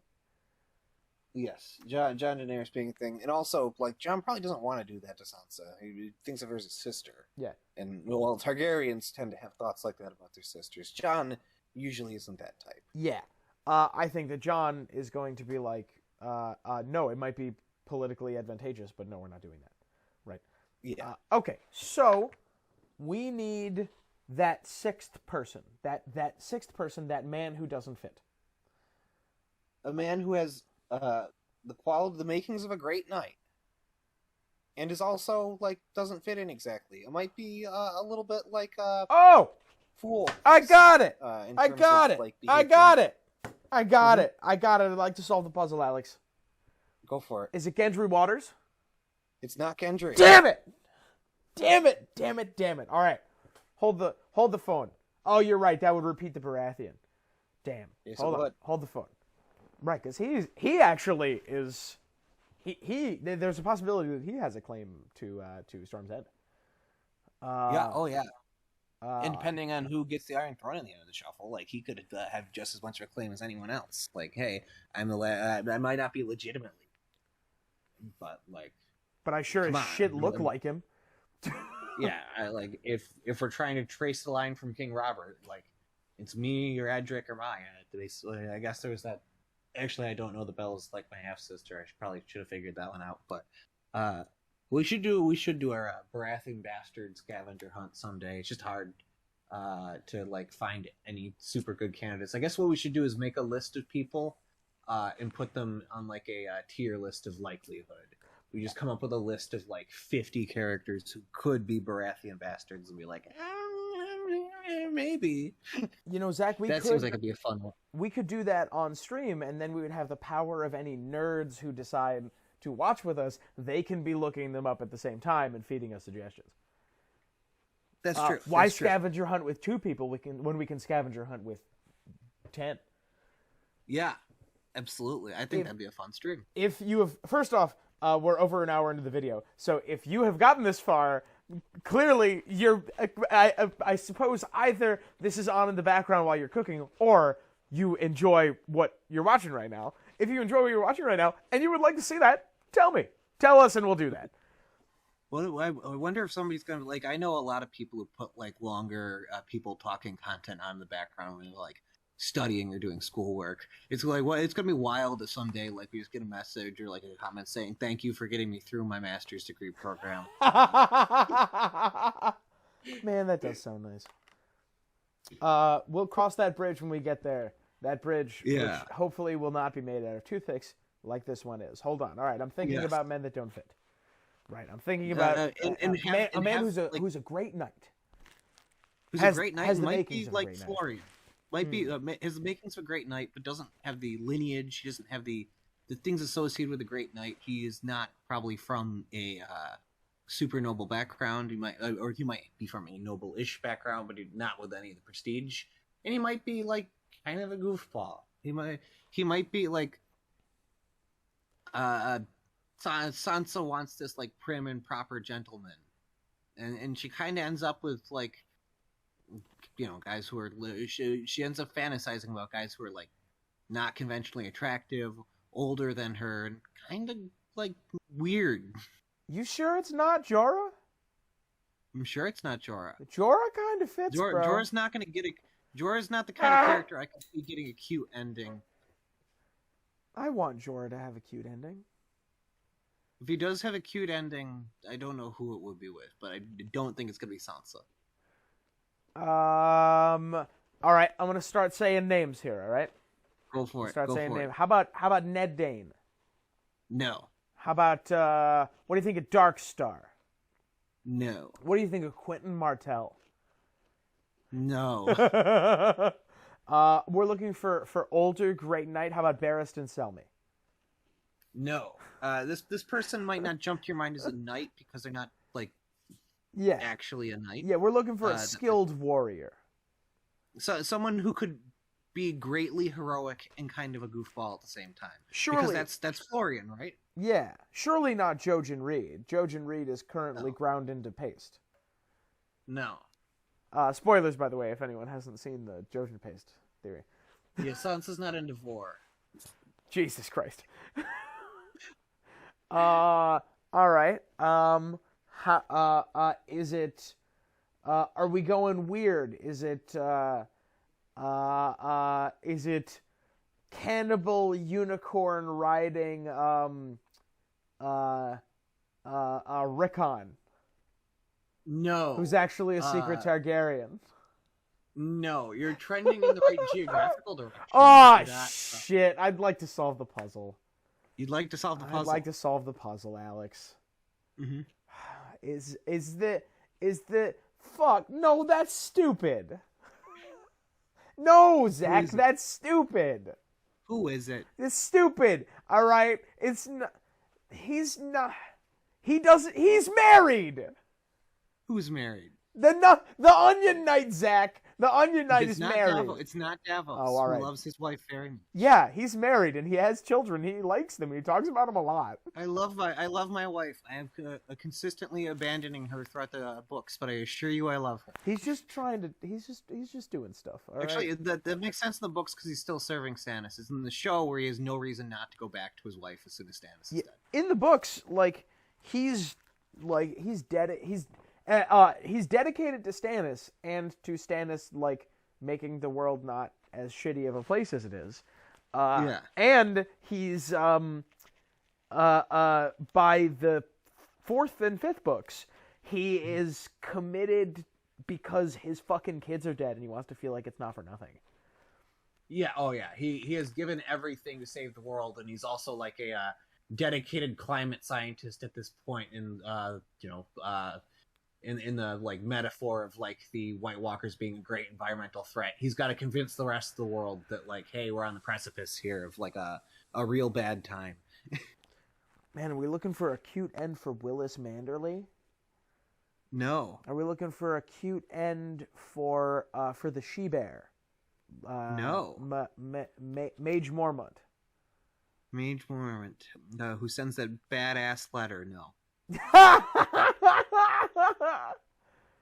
I'd like to solve the puzzle, please. You'd like to solve the puzzle? I would. I'd like to solve the puzzle. Hold on, let me think about... No, he can't marry Sansa. He's going to get his dick bit off by a bear. Nope, it's not Tormund. Damn it! I'm going through everybody, Zach. You're gonna feel so dumb when you get him. There's only so many characters in these goddamn books. You're gonna get to this man, and you're gonna feel very dumb for having not thought of him earlier. All right, let's see. Is it one of the motherfuckers who? Is it somebody at the Night's Watch? Are we going for like? It is someone at the Night's Watch. like Edd Tollett? Is it Dolorous Edd? Bing! Solve the puzzle. What the it's fuck are you fucking Why? I have evidence. Edd Tollett's gonna fucking 3 toothpicks worth of evidence. Zach, I got some bad news for you here, buddy. I got some bad news, bro. Edd Tollett's gonna fucking die.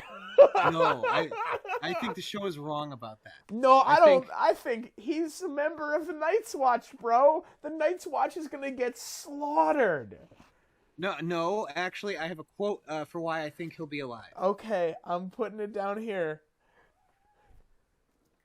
Which I did not originally put in my notes, but I did notice it. Okay. Edison Tollett. Okay. All right. My boy Dolorous Edd said. Dolorous Edd.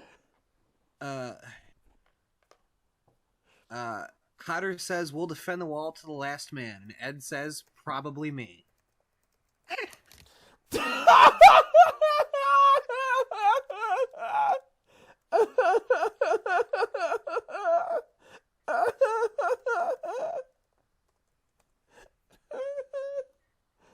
Is it Cotter Pike? Pyke? Oh. Christ. I mean, Zach. It'd be very funny if, like, John has been resurrected, Sam is, like, off, working with the Maesters on whatever nonsense they're doing, so he, like, shows up after the wall has been, like, demolished. And it's just Edd and some unnamed fuckers left. Well, let's... I should also note that is what happens in the show. He becomes Lord Commander, right? From what I remember. No, he dies at Winterfell. But I think he becomes Lord Commander after or before he dies. Because John's like, you have the wall. I think that's I was actually just about to say, you think that this is foreshadowing for Edd leaving, for Edd living, instead of Edd being the last person sword in hand as the wall falls. I think the whole like fun part of Edd Tollett is that like he has laughed through like a humiliation conga line of a life. Like he has gone through all sorts of dumb nonsense and made it through, and the only thing holding together is his humor. It'd be very funny if he made it to the other end of the world literally ending, watching all of his friends die around him, except for John, who does die and then comes back as like a probably like weird pseudo undead like thing. Allegedly. It's a little messed up. And Sam, the guy who he spent like years roasting with fat jokes and probably will feel bad about, are his only two friends left alive. Actually, that's the most Edd ending possible, Zach, as far as the Night's Watch is concerned. It's very funny you bring this up because I have a competing Edd Tollett theory that I've been buttering around. What's your Edd Tollett theory?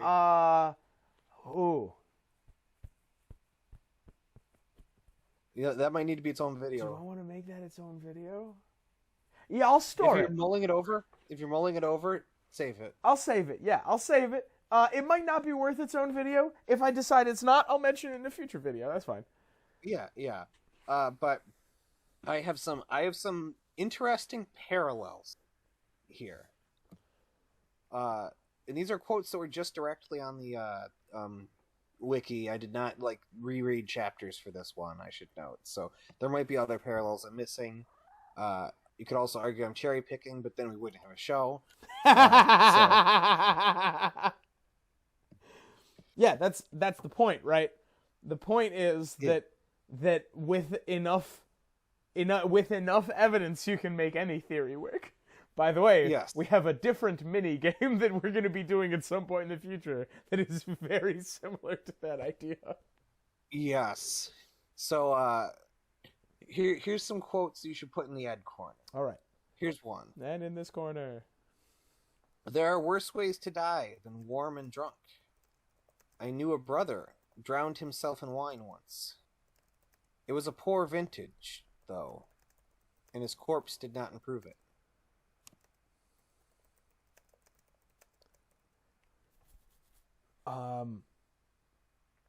Zach, this is one of my quotes in the Ed Tullett theory.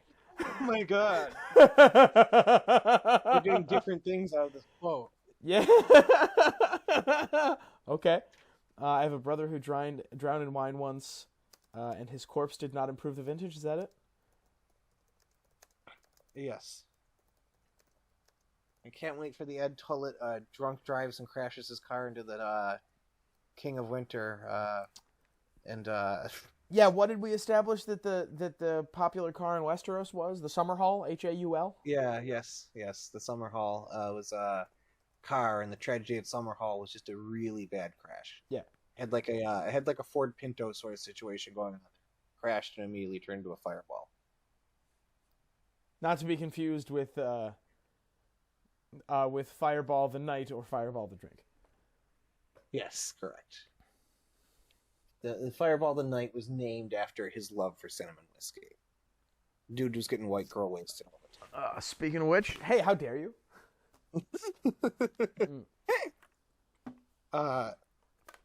Another.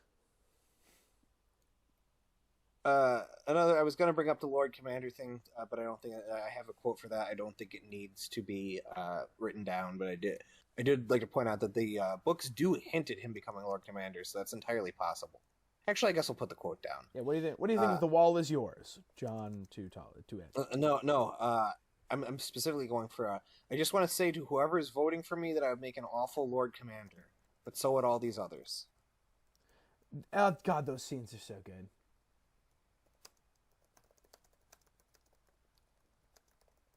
Which makes me think that the most likely thing to happen is that he ends up being Lord Commander, because it'd be really funny that he got memed into an office he didn't want. Yeah, I was actually thinking about this when we were on that long drive to New York. I was thinking about, and you were like, I need you to pitch that Hot Pie becomes Lord Commander of the Night's Watch. Yes.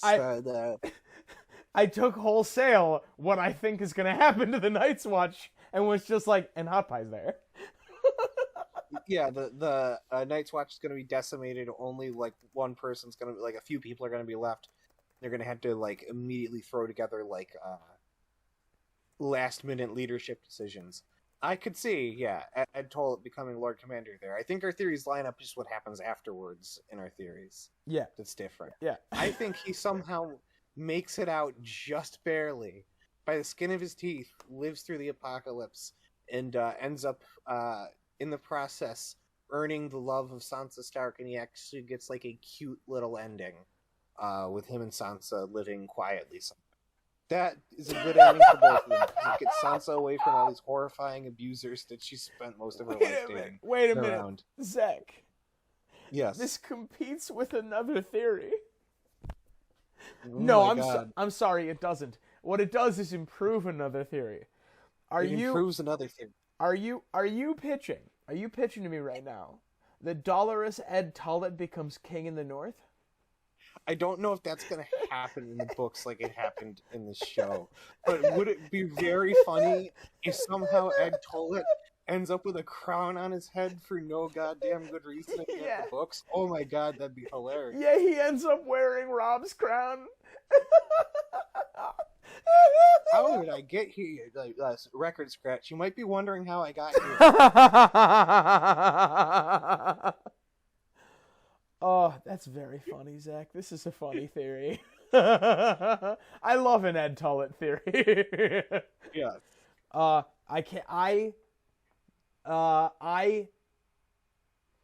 I stress how much I love the Roy Dotrice audiobooks pretty consistently. His voice for Dolorous Edd is the best in the series. It's so good. This is not sponsored by Audible, but you should go and get the audiobook, the Roy Dotrice audiobook right now. And if you know anybody at Audible, send them our way. We'll take the sponsorship. We'll take the sponsorship from them or Bad Dragon. Yeah, Bad Dragon TM. Yes. There's another quote I have here. I'll give some product recommendations for Bad Dragon if push comes to shove. If they sponsor us, we might have to do like an unboxing stream. Let's go! I'll have to drive back up to the old stomping ground where you live and unbox some Bad Dragon stuff that gets sent to your house. Oh god, that sounds fun. I love this. Yeah. Another ad quote that I found a neat parallel with. This is the sentence before the dogs and gods alike piss on me. Some dogs crawled atop me during the night. My cloak was almost dry when one of them pissed in it.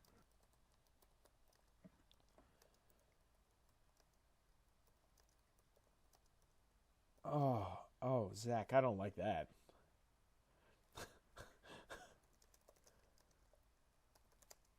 Zach, who's the dog in this brain space?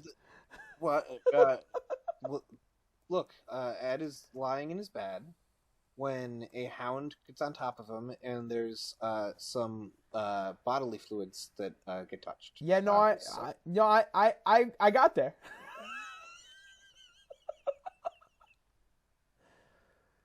I thought you said that this. What? Well, never mind. Is it? I think it's the hound or Sansa. I might be confusing my own theory. I think the hound might be both bleeding and crying as well during that scene where they touch. But either way. Oh yeah, we haven't even come back to this yet. I think let me reread that. I think I might have fucked up my own theory. Hold on. So you're suggesting with the Phantom Kiss thing, you're suggesting that is just her romanticizing her interaction with the hound? It's her romanticizing this sort of non-noble, older, kind of weird sort of dude. And the fact that she's not repulsed by Tyrion after everything, and that she actually Sir Dantos as well, she at least has strong sympathies for, kind of paints her going in this direction of an older, kind of weirder guy being the kind of guy that she's into. Zach, you like this more? I was on board until we got to Dolorous Edd. You like Dolorous Edd more than Jorah?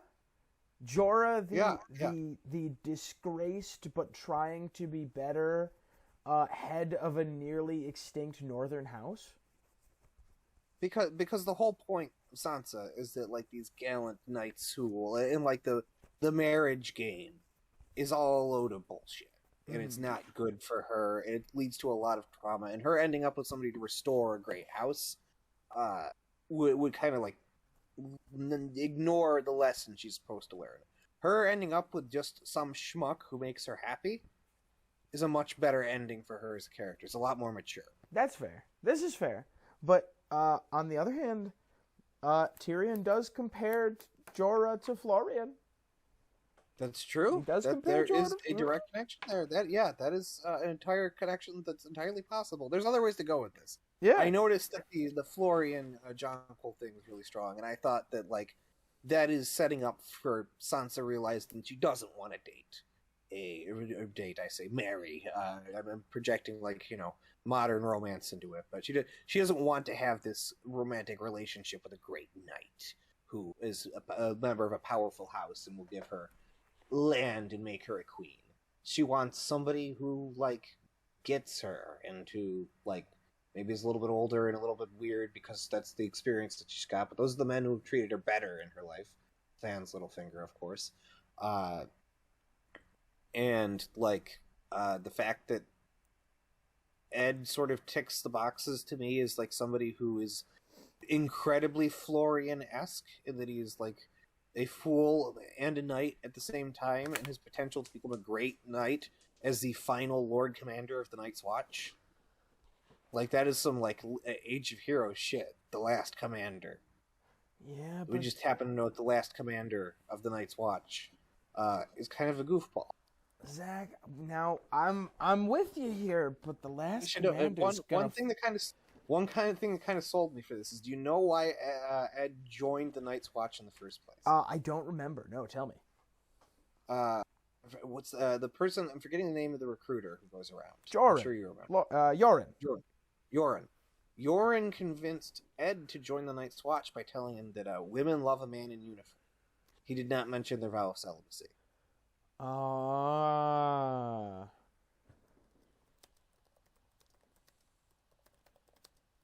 Ed joined the Night's Watch to impress a pretty lady. That was his goal.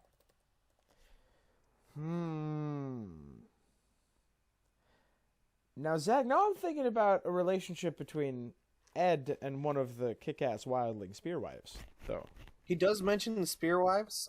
There is a quote that's also on the wiki. Like, there's so many good Ed quotes on the wiki, because there's just so many really good Ed quotes. Because every line he says is great. The place was overrun with rats when we moved in.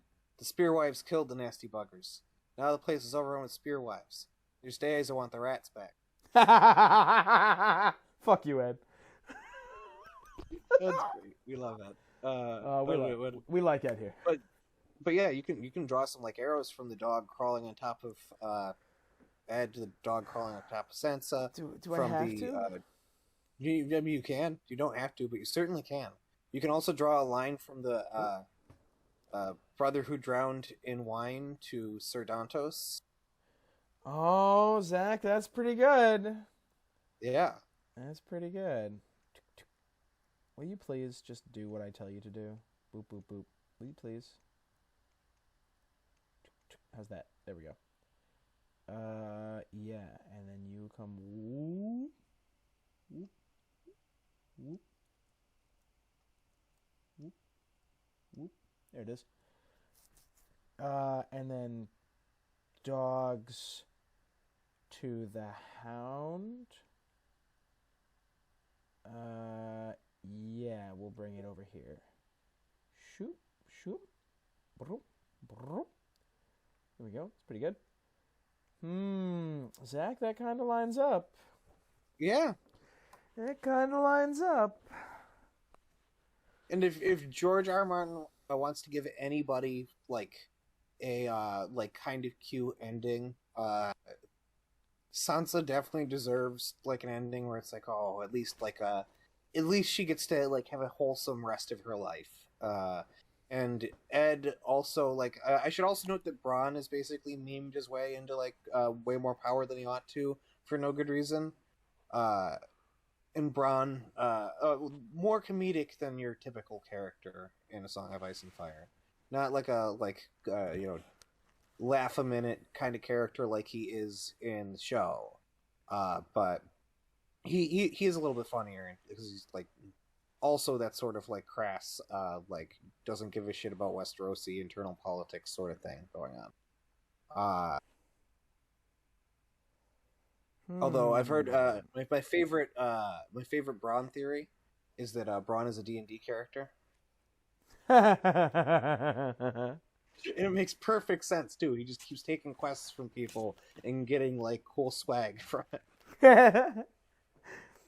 He's the main character, just like wandering around. Yeah. This is all background in a D&D campaign that Bron is playing. Yes. Zach, I kind of, against my better judgment, I kind of like it. Yeah. This is a good, like, if characters are going to get any amount of happy ending at the end in terms of like, I presume there's going to be a lot of bittersweetness to the ending, but I presume some people are going to get endings that are at least, like, after all they went through, they get something that's nice for them. So George R. R. Martin, can not get killed by all the people who really like these characters he's built over the years. Because he's already disappointed people enough by ruining the lives of his characters. If Sansa and Ed both, like, make it out okay, and, like, end up happily married, just hanging out in Winterfell or something like that, I think people be like, that's cute. It is cute, but we'll have to see how well it lines up after we talk about my Ed Tollett theory. I would love to hear yours, but Tom, we haven't gone to the parallel universe yet. Yeah. I know that there's more bullshit on the menu. Looks So like, we should give this theory a title first and put it on here. looks like bullshit's back on the menu, boys. We're gonna call this the sixth suitor. The sixth suitor. Ooh. Right? Ooh, I like that. Yeah, that's pretty good. I like it. I like it. All right, we drop that on here so we can get the finalized image. Wait, we're not adding the additional tinfoil in the corners? No, it's so off the wall. I feel like it's embarrassing to put it in the same screen as the rest. It is connected specifically to Florian. Okay, we had more technical difficulties because it wouldn't be any fun if we didn't. Zach has informed me that we have closed the previous one and we're opening another one to start on theory number 2 on the video. This is a theory outside of the Song of Ice and Fire universe and into our own that is based on Florian and Jonquil. Okay. So you can put Florian and Jonquil's song exists in real life in big letters here. 20. Maybe you can put like question mark, exclamation point, question mark, or like an interrobang. I don't know, maybe. Exists in real life? Question mark, question mark, question mark? Now, the song is called Six Maids in a Pool. And I believe Six Maids in a Pool inspired a real life song. Six Maids in a Pool is the name. I should note that I don't have any strong evidence that the creator is not hinted at this in any way, shape, or form of this song. However, the timeline fucking tracks. Okay, all right.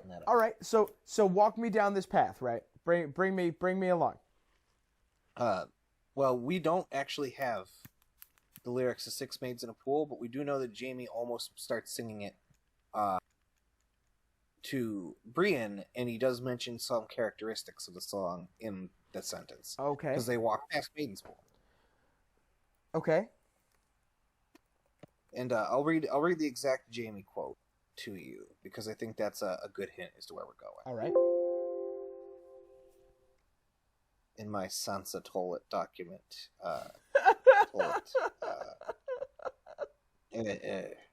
George R. R. Martin made a last name shockingly close to toilet. Bonjour, je suis Ed Toilette. Brienne says, "What are you doing?" And Jamie says, "Singing. Six Maids in a Pool. I'm sure you've heard it. And shy little maids they were too. Rather like you. Though somewhat prettier, I'll warrant."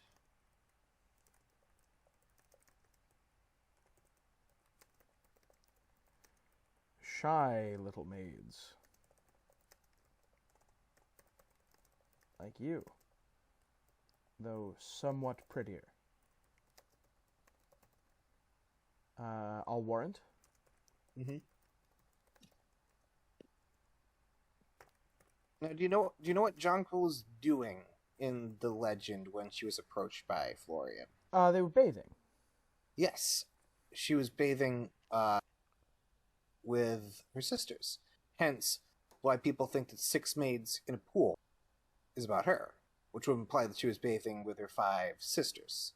Now, I don't know if those are exactly her sisters. To me, it sounded a lot like the ladies in waiting sort of thing, like Marjorie has going on. Okay. But it could be either or. It was the Age of Legends or the Age of Heroes or whatever, so it's entirely possible that it could be either or.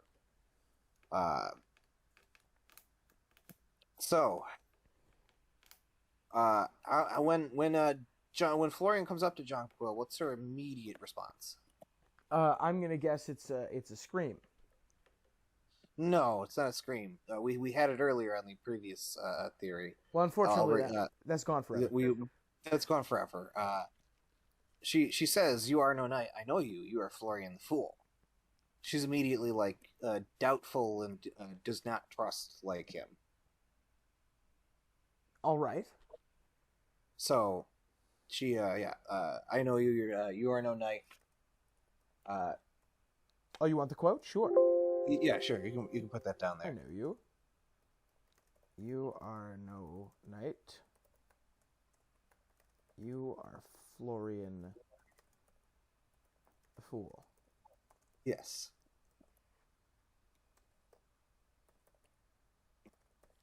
Jonquil. Sure. Okay. And we know from the fact that they're a famous couple that they end up together anyways, in spite of her initial scoff at him, which you can also put down as a separate piece of evidence. How would you like me to phrase that? That's up to you. How but I guess despite her doubts about despite her initial doubts about Florian, they end up together anyway. Was the way. Doubts. Florian and Jonquil end up together. All right. I'm with you so far. These are things we know about the legend and presumably must be true about the song, based on all the evidence we have. Okay.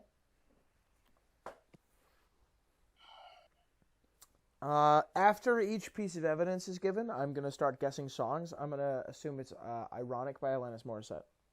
It is not Ironic by Alanis Morissette. You got if you're going by pieces of evidence, we're at 5 things on the board. You can go through 4 more songs, I guess. Right. It's the Adventure Time theme song. No. It's Stairway to Heaven. No. Although there is the theory that the Battle of Evermore is the inspiration for A Song of Ice and Fire, which is a Led Zeppelin song, but I don't believe that. I have heard this. You know what else I've heard? That that it's Bat Out of Hell by Bruce by Meatloaf. Meatloaf, thank you. Yeah. Oh, that's a fun one.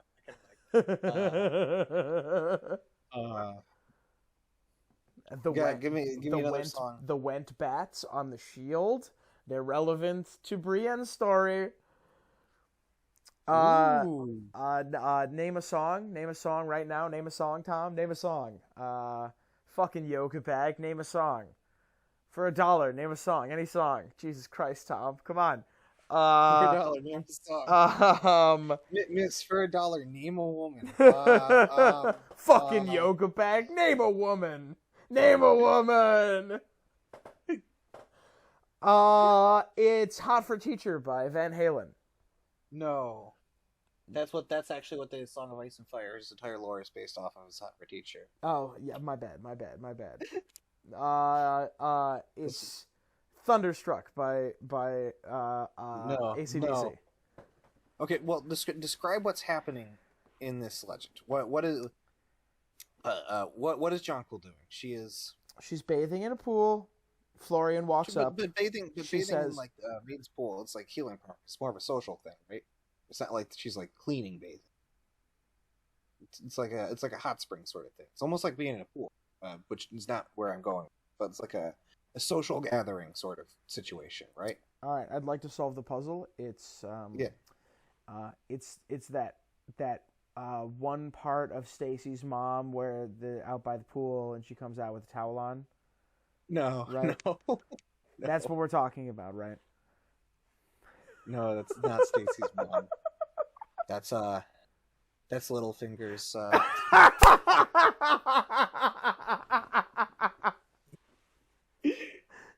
Sansa's mom has got it going on.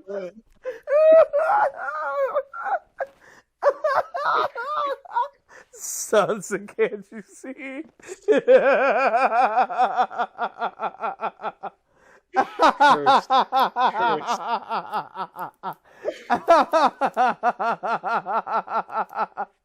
I hope everyone watches has the words Sansa's mom in their brain every time they see the word Catelyn. Catelyn, do you mean Sansa's mom? Every time Catelyn gets brought up in the rest of our videos, Catelyn, who is well known as Sansa's mom. Whoa, whoa. is why I want. This is why I want to do this in particular. Not only do I think there's an amount of credibility, there's like a shred. There's a possibility. It's going to lead to a lot of wires getting crossed that are very funny getting crossed. Oh, all right. Okay. All right. So she's in a pool. It's a social thing. They're relaxing, right? With you know what else has people pools? You know what else very has close to bathhouses? Is ancient Roman civilizations like Pompeii. This is the Pompeii song by Bastille. That's and when you close your eyes, meme, but it's the wall falling. Yeah. The video has the wall, and it says, "And if you close your eyes," and the wall falls like it does in the show. Yeah. Jon Snow. Almost feel like nothing's changed. Yeah, Jon Snow, instead of saying "I don't want it," as he does in the Bad Dragon show, he actually says, "How am I going to be an optimist about this?"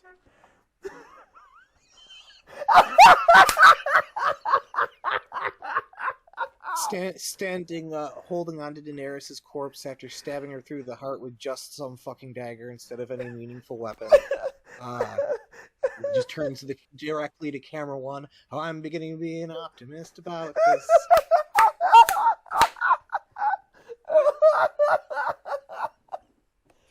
Oh my god. Sansa, of course, is going to be Queen of the North, as we know. So there would be good foreshadowing if it was a song by Queen. I'm gonna go with oh god, why is my brain conjuring the lyrics to "Had a Bad Day"? No, that's Theon's theme song. The one where it's like 200 degrees. That's why they call me Mr. Fahrenheit. It's that song. At the speed of light, I'm gonna make a supersonic man out of you. Here's the title. Don't stop me now. I'm having such a good time. I'm having a ball. Well, I mean, like, Theon isn't, but... Oh, no! Varys isn't either.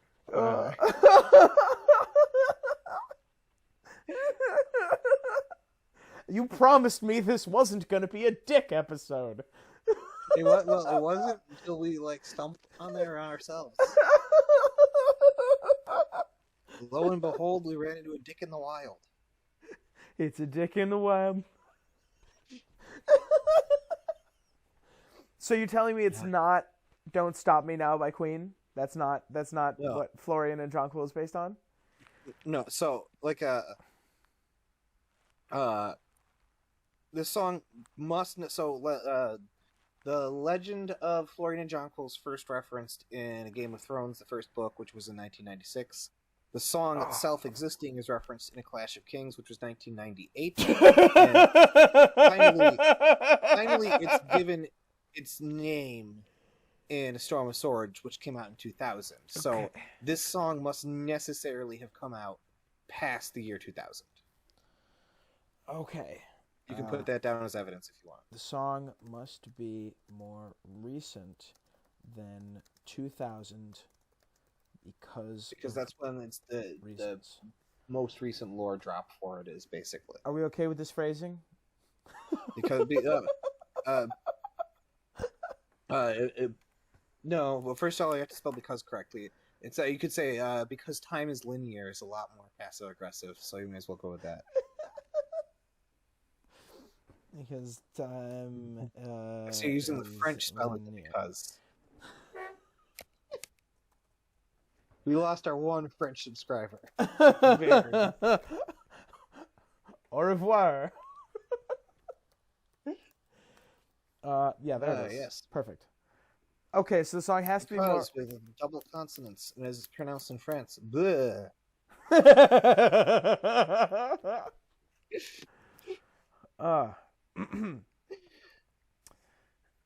That's actually interestingly, etymologically, that's actually where we get the sound that someone makes when you punch them in the stomach. Yeah, they're trying to burst out Wonderwall instinctively. Is it Wonderwall? No, I'm just saying when you punch someone in the stomach, they're trying to say, because maybe.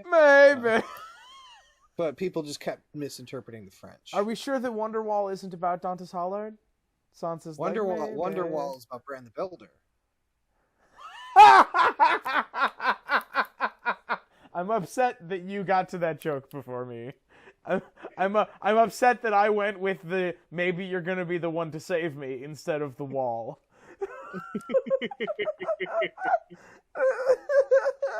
Zach, I need you to stop wherever you are. I need you to turn around, look over your shoulder, and tell me if you can see the tracks.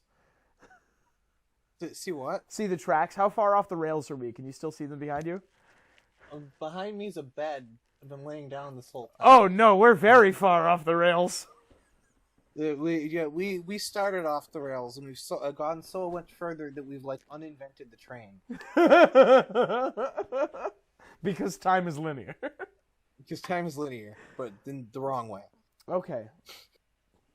All right. So people bathing in a pool. Is it Earth Angel? I'm just a fool in love with you. I'm pretty sure that a cover or two of that song came out after 2000. Yeah, but then that wouldn't be the song being directly inspired by Six Maids in a Pool. Zach, I need you to know that every time you undercut one of my jokes, I'm making a little tick mark on a whiteboard next to me. And I'm gonna pay back every single one. You'll put all those on my flesh, and I'll be like Zaz from Batman. It's like the bad guy from Black Panther. He has like a cut on his skin for every person he's killed. Except it's every one of my jokes you've killed. Yes. Oh my god. Okay. All right, Zach. Okay. Is it a Green Day song? Let me walk through my envisionment of what happens in this song. Is that the bathing at these like main pools is just a social thing. They're hanging out. This is like the modern version of being out in a club, or not the modern version, the ancient version of being out in a club. Okay. And because they might just be these are her sisters, but they might be her ladies in waiting, but they're definitely like her closest friends. Oh, is that? So there's this woman in a club with 5 of her friends, and then this guy approaches, and like she definitely shouldn't trust him, but she falls in love with him anyways. Oh no.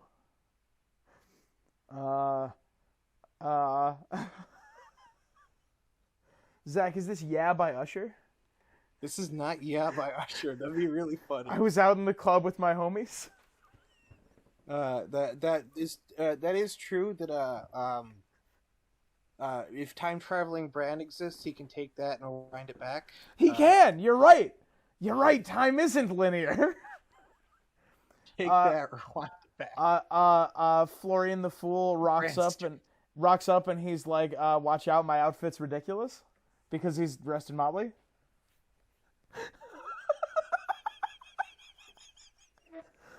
Lil Jon referring to Little John Umber. Yes, of course. Yeah, as George R. R. Martin would say in response to that. Lil Jon got the beat to make the booty go. Yeah, that's of course. Take that and rewind it back. Time traveling Bran got the beat to make a Shari Dane go.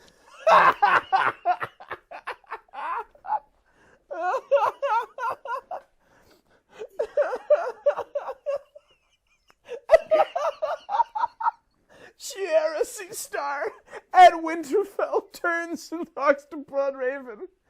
It's like, this is the wrong Brandon. And Bloodraven's like, yeah! Okay. Are we gonna? So is the plan still on? Let's go.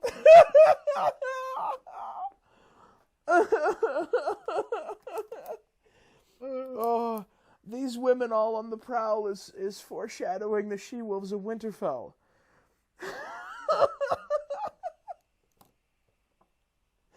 No, unfortunately, Tom, is as many jokes as I'm sure we combine out of Yeah by Usher being related to his Song of Ice and Fire. That's not what I'm going for. Although I'm very happy with that detour. I can't breathe.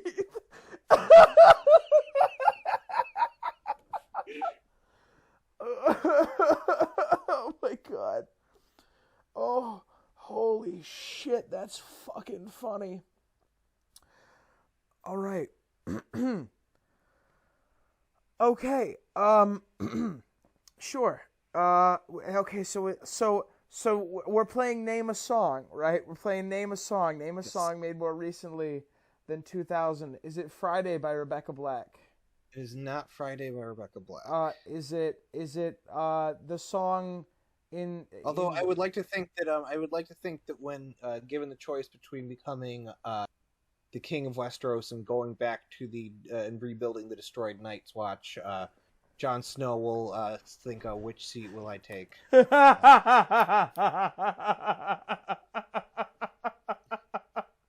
I hate this.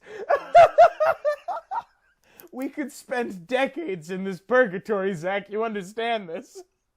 I'm very happy that this purgatory I've created. I'm sure we'll get out. It's just this giggly nightmare. Tom, name a song. All right, I'll name a song. All right, now let's riff on it. Okay, let's riff on it. All right, we got some riffs. All right, reset gameplay loop. While got the song equals 0. I presume you've heard of this song before.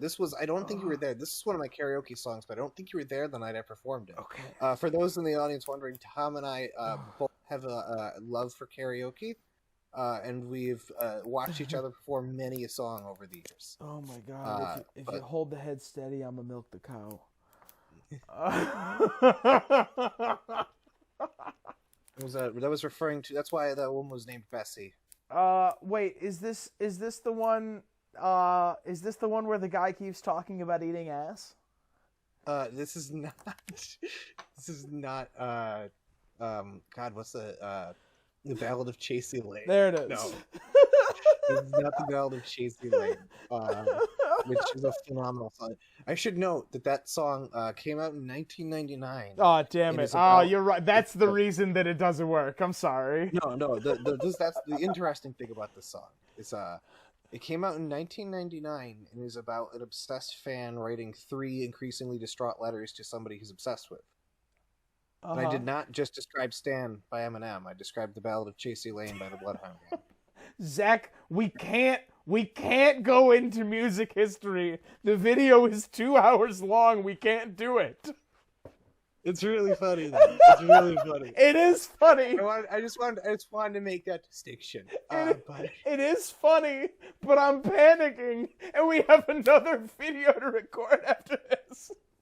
We do. It's really funny. Okay. No, we're playing Tom Name a Song. Do you want me to throw you more hints? Hell no. Is it Basket Case by Green Day? I never performed Basket Case by Green Day. If I was going to do a Green Day song, I'd do Holiday, but since that's clearly your song, I leave it to you. Oh my god. Fucking slaps, by the way. It's a good song. One of your best karaoke tunes, too. Okay. Is it anything by Blink 182? No. How about... I also wonder if the audience is appreciating getting like lore drops on us in little tiny bits. Like I've learned more about these people who came up with the Tormund gets his dick bit off theory. Mr. Marwyn gets his dick bit off theory. Zach, the Tyrion drowns people in shit theory. Zach, we can't tell them about us, then they'll find us. We're gonna give little hints. They're gonna get like LaCroix versions of our backstories. Oh my god, I gotta cut out all that section because if we leave that section in, people are gonna stalk us. No, we can leave that. I can't leave in a challenge to have people try to find us. That's true. Oh god, Jesus Christ. Okay, fuck. Alright, Zach, throw me a bone. Okay. So the person who wrote this song, he did it under the name of a band, so it's not going to immediately give it away. But it's a guy named Gabe Saporta, who started his music career in northern New Jersey, which is where George R. R. Martin is from. He's originally a Jersey guy. He lives in New Mexico now, but he lived in like the Newark area. And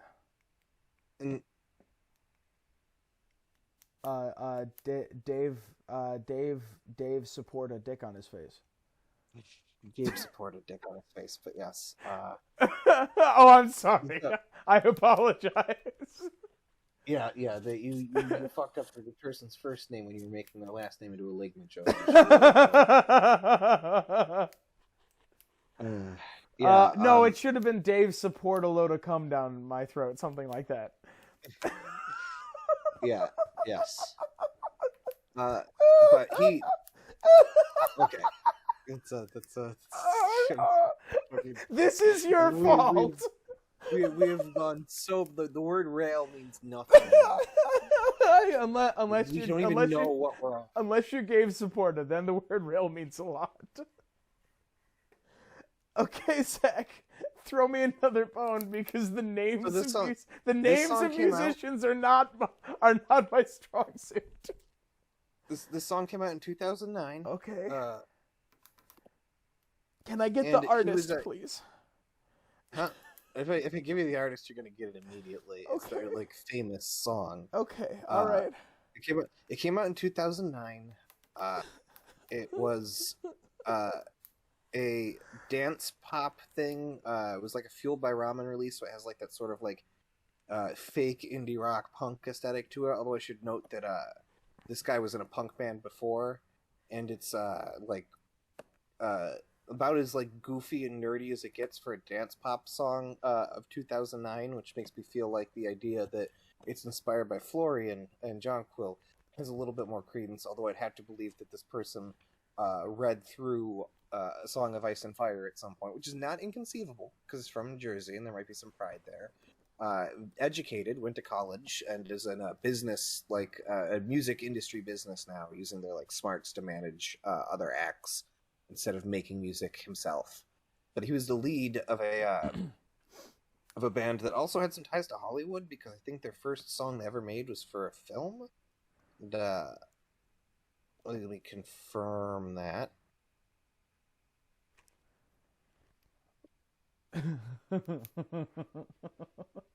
Oh yeah, they their debut album had the theme song for Snakes on a Plane. Oh, okay. Is it the Jonas Brothers? It's not the Jonas Brothers. No. Is it One Direction? It's not. You're going in the wrong direction. They were way goofier. They did not take themselves as seriously as One Direction. Okay, pop.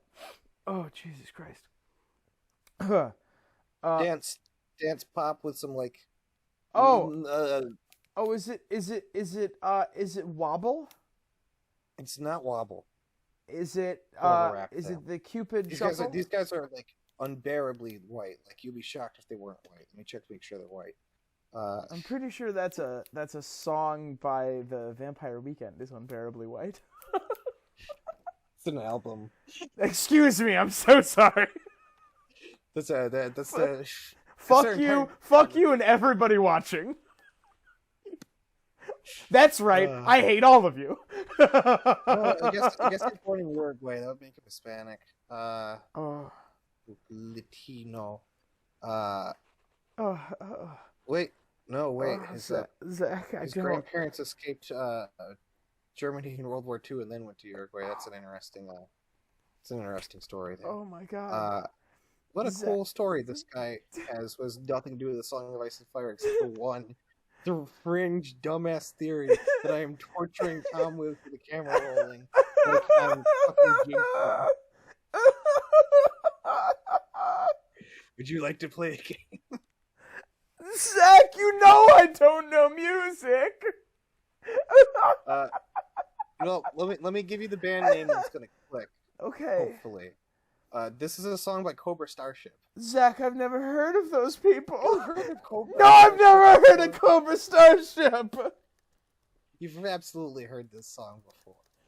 I wonder how many people in the audience have already figured it out and what the fuck is Zach? Zach, our analytics are people younger than us. Probably not all that many. This song came out when they were in... How old are kids now? How long ago was 2009? Oh, a while, Zach. It was a while. 13 years ago. Oh, Jesus Christ. God, we're old. Oh, fucking God. This is the came out when I was What the fuck? Zach, tell me the song. It's Good Girls Go Bad by Cobra Starship. I don't know this song. You know when we were in high school. I don't do music. I'm not a music person. I sing songs that I like. That's it. That's as far as it goes. Oh my God. This is a real famous one. This was like a moderate hit back in the days of 09. Cobra Starship is a pop band. They're an American pop band centered on gave support of these nuts and headquartered in New York City. They famously released Good Girls Go Bad. Okay. All right. Hold on, everybody. I'm going to read out the lyrics to Cobra Starship's magnum opus, Good Girls Gone Bad. And if this doesn't fucking line up with the story of Florian and Jonquil, I'm ending the recording and deleting everything we've done so far. I will defend this to a dying day. There's zero chance that it's actually what inspired it, but it lines up perfectly. So I'm going to bump that 0 up to a 1. We're going to round it up. Okay. All right. I'll make them good girls go bad. I'll make them good girls go, good girls go, good girls go. Okay. Good girls go bad. I know your type. Yeah, daddy's little girl. Just take a bite. Let me shake up your world. 'Cause just one night couldn't be so wrong. I'm going to make you lose control. Zach, I'm not on board yet. So first of all, she was so clearly a Trinity of Ashford reference. She was so shy till I drove her wild. Now look at the Jamie quote. Yep. Shy little babes like you, the somewhat prettier award. We're getting there. Okay. There's textual evidence. All right, there's textual evidence for this. I'll make them good girls go bad. I'll make them good girls go bad. You were hanging in the corner with your 5 best friends. All right. Much like there being 6 maids in a pool. All right. Yeah. Yeah. Then that's an odd number of people to be like hanging out with, like to specifically call that out. Yeah, 6 is 5 plus 1. Yes. That lines up. Yeah. You heard that I was trouble, but you couldn't resist. I make them good girls go bad. I make them good girls go, good girls go, good girls go bad, good girls go. Yeah. You're no knight. Yeah. Like Sandor. Yeah. He's bad. Yeah. And he's bad news, right? You heard I was trouble, like Sandor. Yeah, there we go. Yeah. Yeah. I know your type. Exactly. I know your type. Boy, you're dangerous, like Sandor. And like Joffrey, right? Yeah. You're that guy I'd be stupid to trust, but just one night couldn't be so wrong. You make me want to lose control. Okay. Like the kiss. This is the line that references the kiss, right? Yeah. This is where the unkissed is coming from. Yes. She was so shy till I drove her wild. There's a lot of this fucking song left. I make them good girls go bad. I make them good girls go bad. I was hanging in the corner. I was hanging in the corner with my 5 best friends. My 5 best friends meaning my. So this is from the perspective of the man. This is his 5 colleagues. No. This is something that. I believe this is from the perspective of the woman. Still, I believe. No, I've decided I'm twisting it actually. You have additional to. Yes, this is said even if it's said by the woman in the song. This is from the perspective of the gentleman, from the perspective of Florian. His 5 best friends in this case being Joffrey Baratheon, Tyrion Lannister, Willis Tyrell, Harry Harding, and Fagon. Those are his 5 colleagues, right? Yeah, I can see that being the case. That's definitely what Gabe Saporta was thinking about when he wrote the "Good Girls Go Bad" by Cobra Starship in 2009. I got one more. Go ahead. I'm sorry. Well versed in tinfoil. Yeah. I got one more verse for you here. You want it? Yes. Oh, she got away with them boys in the place, treated them like they don't stand a chance. And he got away with them girls in the back, acting like they too hot to dance.